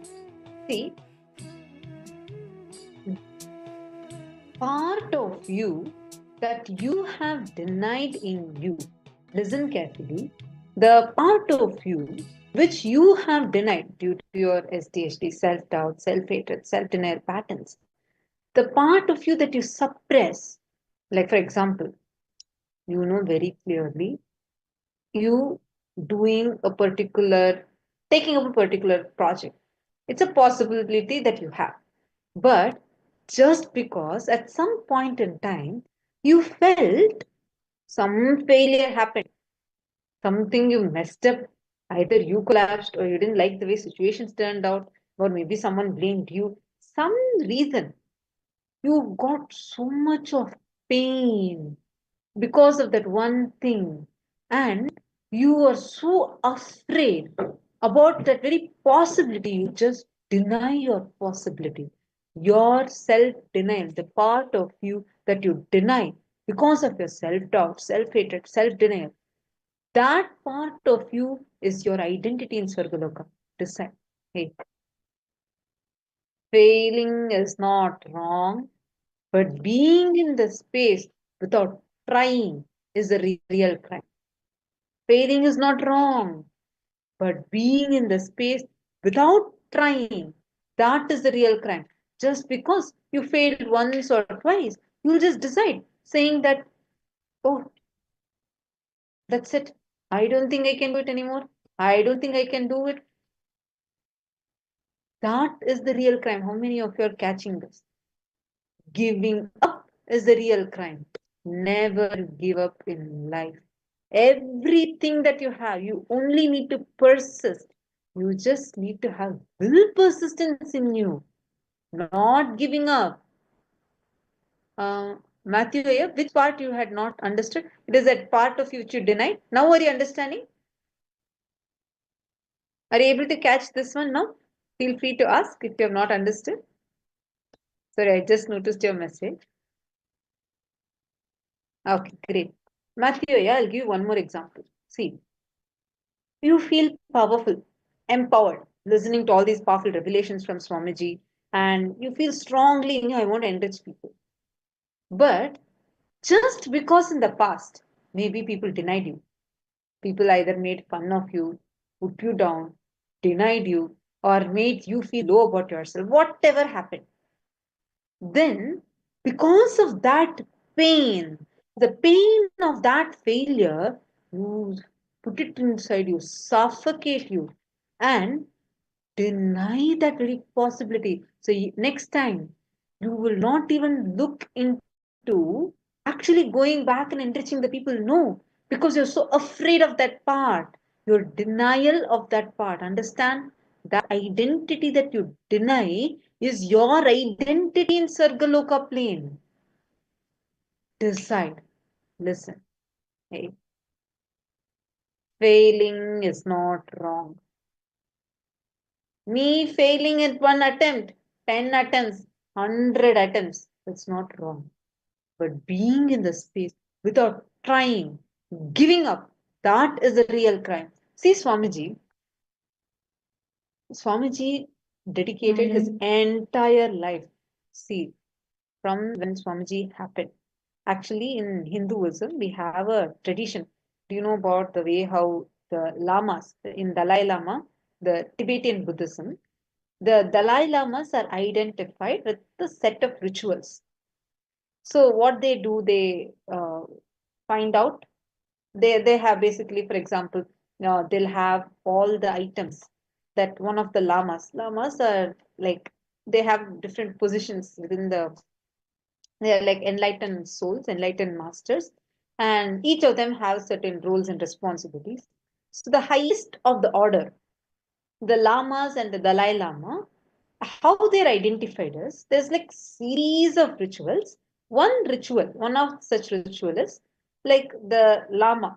If this Lama is leaving the body today, they will know, there are certain calculations at which they will know that by this date, the next this soul is going to assume another body, and it will be in a particular direction. And based on they'll have the items with them. They'll have all the items that the master used in this birth, in the previous birth. So they'll take these items and go, and they'll start trying to identify the child. They'll use certain characteristic features, like same type birthmarks will come. Like this, there is certain characteristic features. And they'll actually go identify the child. The child will correctly choose. They'll actually mix it with multiple items and give. Child will correctly go choose only the items that this soul used in its previous birth. It'll only pick up that items, and then they'll come and the family will donate, like literally offer that child back to the monastery, and the child will come, grow up again, and once again become a lama. This is how the cycle continues. Listen to this now. Similar to that, in Hinduism, we have a clear science how to identify an avatar. Tiruvannamalai is the place where it's the spiritual capital of the world. So in Tiruvannamalai, they actually come and they identify the enlightened masters that who are adepts in Hinduism. They come and identify how Swamiji is an avatar through a series of rituals and ways. And it takes about 21 months for the avatar to settle in the physical body. Within the first 21 months, there's every possibility that the avatar, the incarnation, can leave the body. So that 21 till the 21 months period, which is almost 2 years, that 21 months period, the child is constantly checked and taken care of. After that, they do a test. That's exactly after when Swamiji was almost 2 years, 2.5 years old. They did a test where the grandmother actually gave all the gold coins or gold jewelry, everything, and gave to Swamiji as a small baby, 2-year-old baby. And correctly, Swamiji went. Swamiji threw away all of that and took the Rudraksha from underneath the jewels, took the Rudraksha alone and wore the Rudraksha. And we still have that Rudraksha mala. And there's a series of such tests that are conducted. And then very clearly it was established how Swamiji is an avatar and testified. And this is authenticated by so many masters, ancient, like Hindu masters, enlightened masters, and adepts in Hinduism. They said that this child is not an ordinary child. It is Avatar himself who has come down. Paramashiva has come down as Swamiji. And from that beginning, Swamiji dedicated his whole life just to revive Sanatana Hindu Dharma. Do you know how many attacks Swamiji has faced? 2003. See, Hindus did not recognize Swamiji first. There were few devotees, but nobody recognized the potential of Swamiji.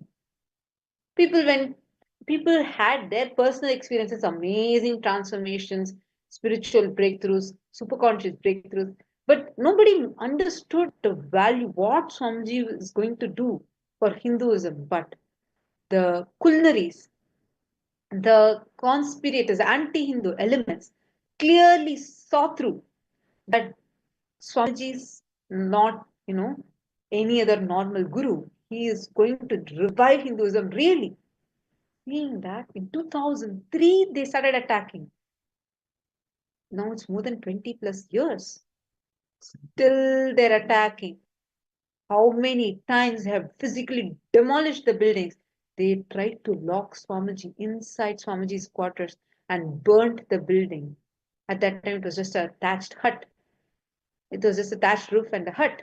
They locked Swamiji into that hut and burnt it live and shown the whole thing was live streamed. This was the brutal way they attempted direct assassination attempt. Despite all these attacks, tell me, has Swamiji till now ever given up? No.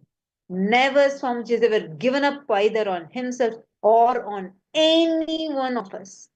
Never. Then that should be what you need to tell to yourself. Don't give up. when your Guru, Swamiji, our Guru, when Swamiji has not given up, we are physically seeing, demonstrating, Swamiji is living and demonstrating, then no question of giving up. Make it happen. Persist till you do it, but make it happen. Decide this strongly, ferociously in you.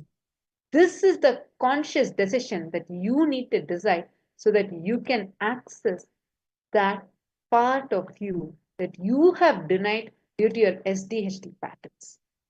Decide this in a very, very, very powerful way. Now, with this, we are going to be entering into the power manifestation session. And today, all of us are going to manifest the power of seeing in the Krishna. Today being the day where Skanda Shashti and Swamiji is going to be giving us all the darshan as Bhagavan Soma Skandamurti. We are going to be having the very powerful power, an alchemy product using which we are going to be manifesting this power. Can I request each of you to take a minute or two to bring your Krishna here, the Jnananjana or the Aushada that you have, and you can even bring your Atmamurti. Whatever Aushada process, Aushada that you have with you, the Jnananjana, or it could be any other alchemy product as well. Can I request each of you to take a minute and bring it if you don't have it yet?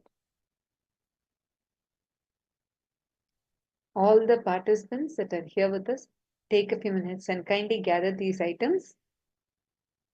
See, some of you who have attended some of the physical programs, you may have the Jnananjana or the Aushada. If you don't have it yet, it's okay. Today, during the darshan, you can actually get it blessed.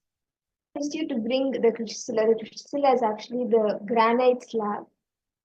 And actually, this granite slab in the olden days, like many years ago in the Hindu tradition, this granite slab was used to project or like to communicate. Actually, in Meenakshi's time, in the Madurai kingdom, from like Meenakshi will be in the kingdom, but she can communicate with every single citizen and with all her entire team, the entire team of all the Rudrakanyas and all the women.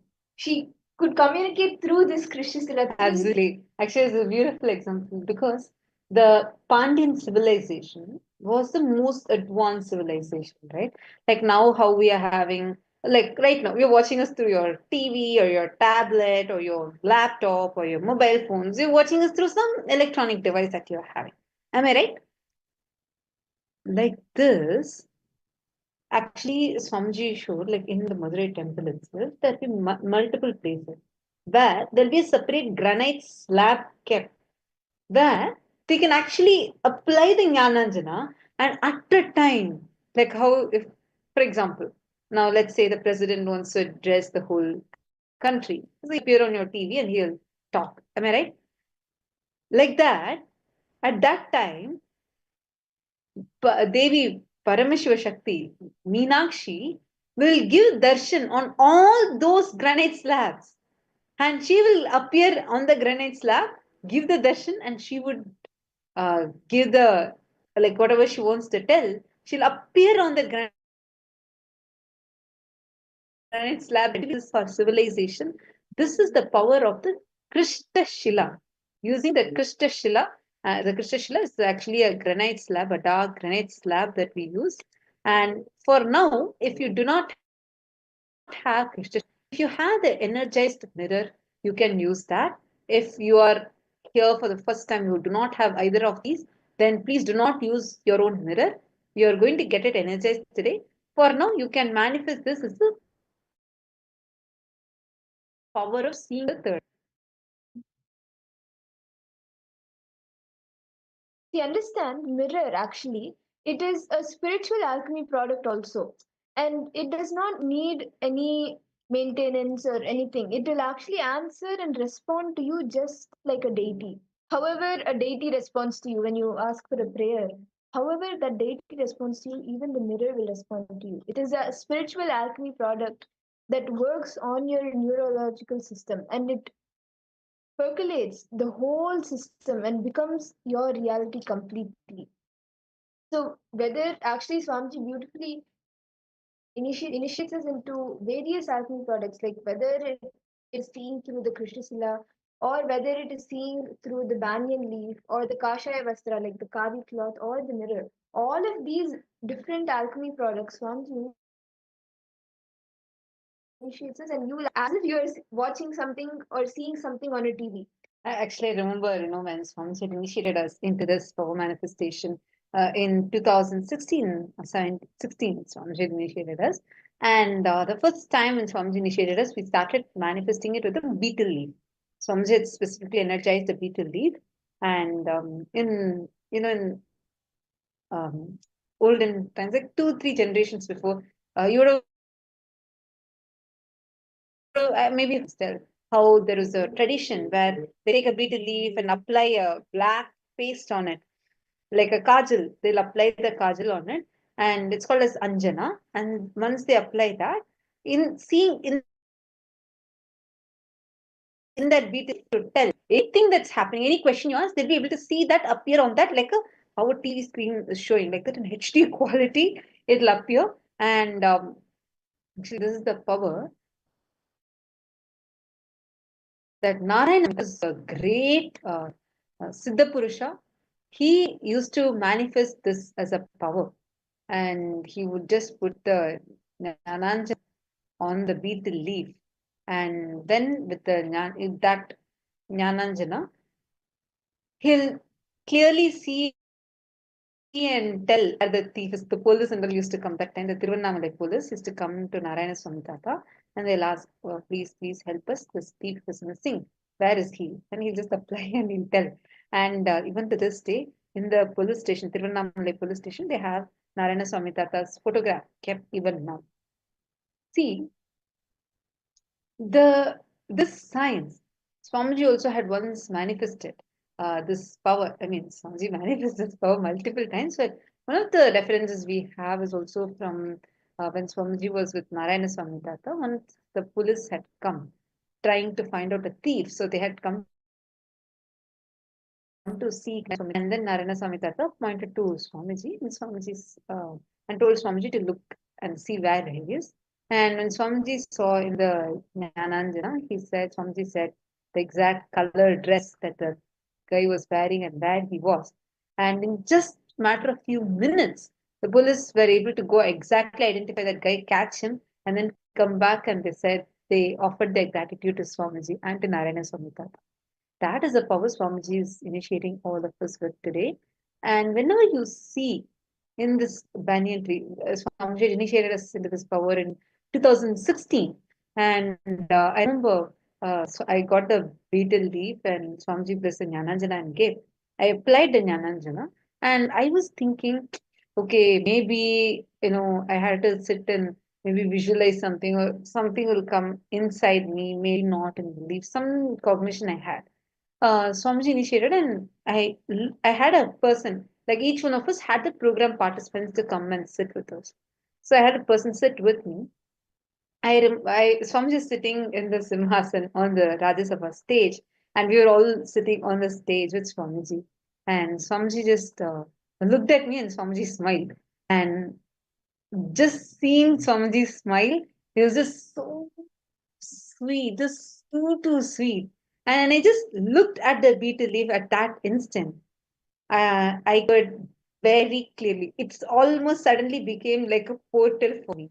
Like I felt like I'm looking at that person's house, whoever I was doing the scanning for. I literally felt I'm looking at that person's house here in a 3D view. Like I could actually, like how you can just drag your cursor and then the things would move and it'll be an immersive view, right? I could literally see it like that. And I was able to move the beetle leaf, and within that I could see things moving. I could actually see the curtain in their house, I could see the flooring, I could see the light bulb, like everything was coming. And that time Swamiji laughed and Swamiji blessed me also. Like that was my first breakthrough in this power manifestation. This is a very powerful power. The mirror is used as an initial training level to see all the records through the mirror. And then the granite slab is where you can see it permanently. Granite slab is the most powerful one where you can see it permanently. And through the spiritual alchemy products, your default future can be studied, which will be amazing and educating, inspiring for you to alter and manifest in different ways, wherever you want and however you want. So it will be like giving amazing input for your day-to-day lifestyles. And it's a very powerful power manifestation that we are having. And the Shastra Pramana for this power comes from the Vijnana Bhairava Tantra, Sutra 34, Dharana 11. It says, Kapalantar manonyasya tishtan mili talochana kramena manasodhadyat lakshaye lakshyamuttamam. And the translation for this goes as by fixing the mind on the inner space within the crown center, sitting stably without any movement, having the eyes closed in succession. By that stability of the mind and inner space, through this power of the third eye, one directly sees the ultimate goal, Lakshyam, by having the vision beyond the sight that reveals any object or place, attaining the space of oneness with the source of Paramashiva. Now, this is the power that all of us are going to be manifesting. So, let's all get ready now.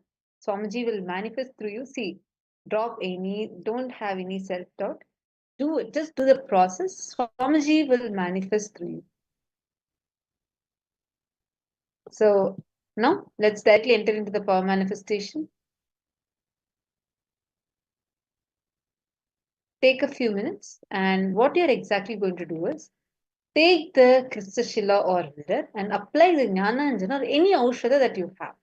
Whatever Swamiji is blessed with, get that, prepare that, and apply the Jnana Anjana or the Aushadha on your third and on your temples. Now, sit and intensely connect with Swamiji and try to see in the mirror. Swamiji himself will appear in the mirror and give you darshan. Till you see Swamiji's form, just keep seeing. As soon as you see, please post it here in the chat. Paramashivoham Om Nithyananda Paramashivoham Om Nithyananda Paramashivoham Om Nithyananda Paramashivoham Om Nithyananda Paramashivoham Om Nithyananda Paramashivoham Om Nithyananda Paramashivoham Om Nithyananda Paramashivoham Om Nithyananda Paramashivoham Om Nithyananda Paramashivoham Om Nithyananda Paramashivoham Om Nithyananda Paramashivoham Om Nithyananda Paramashivoham Om Nithyananda Paramashivoham Om Nithyananda Paramashivoham Om Nithyananda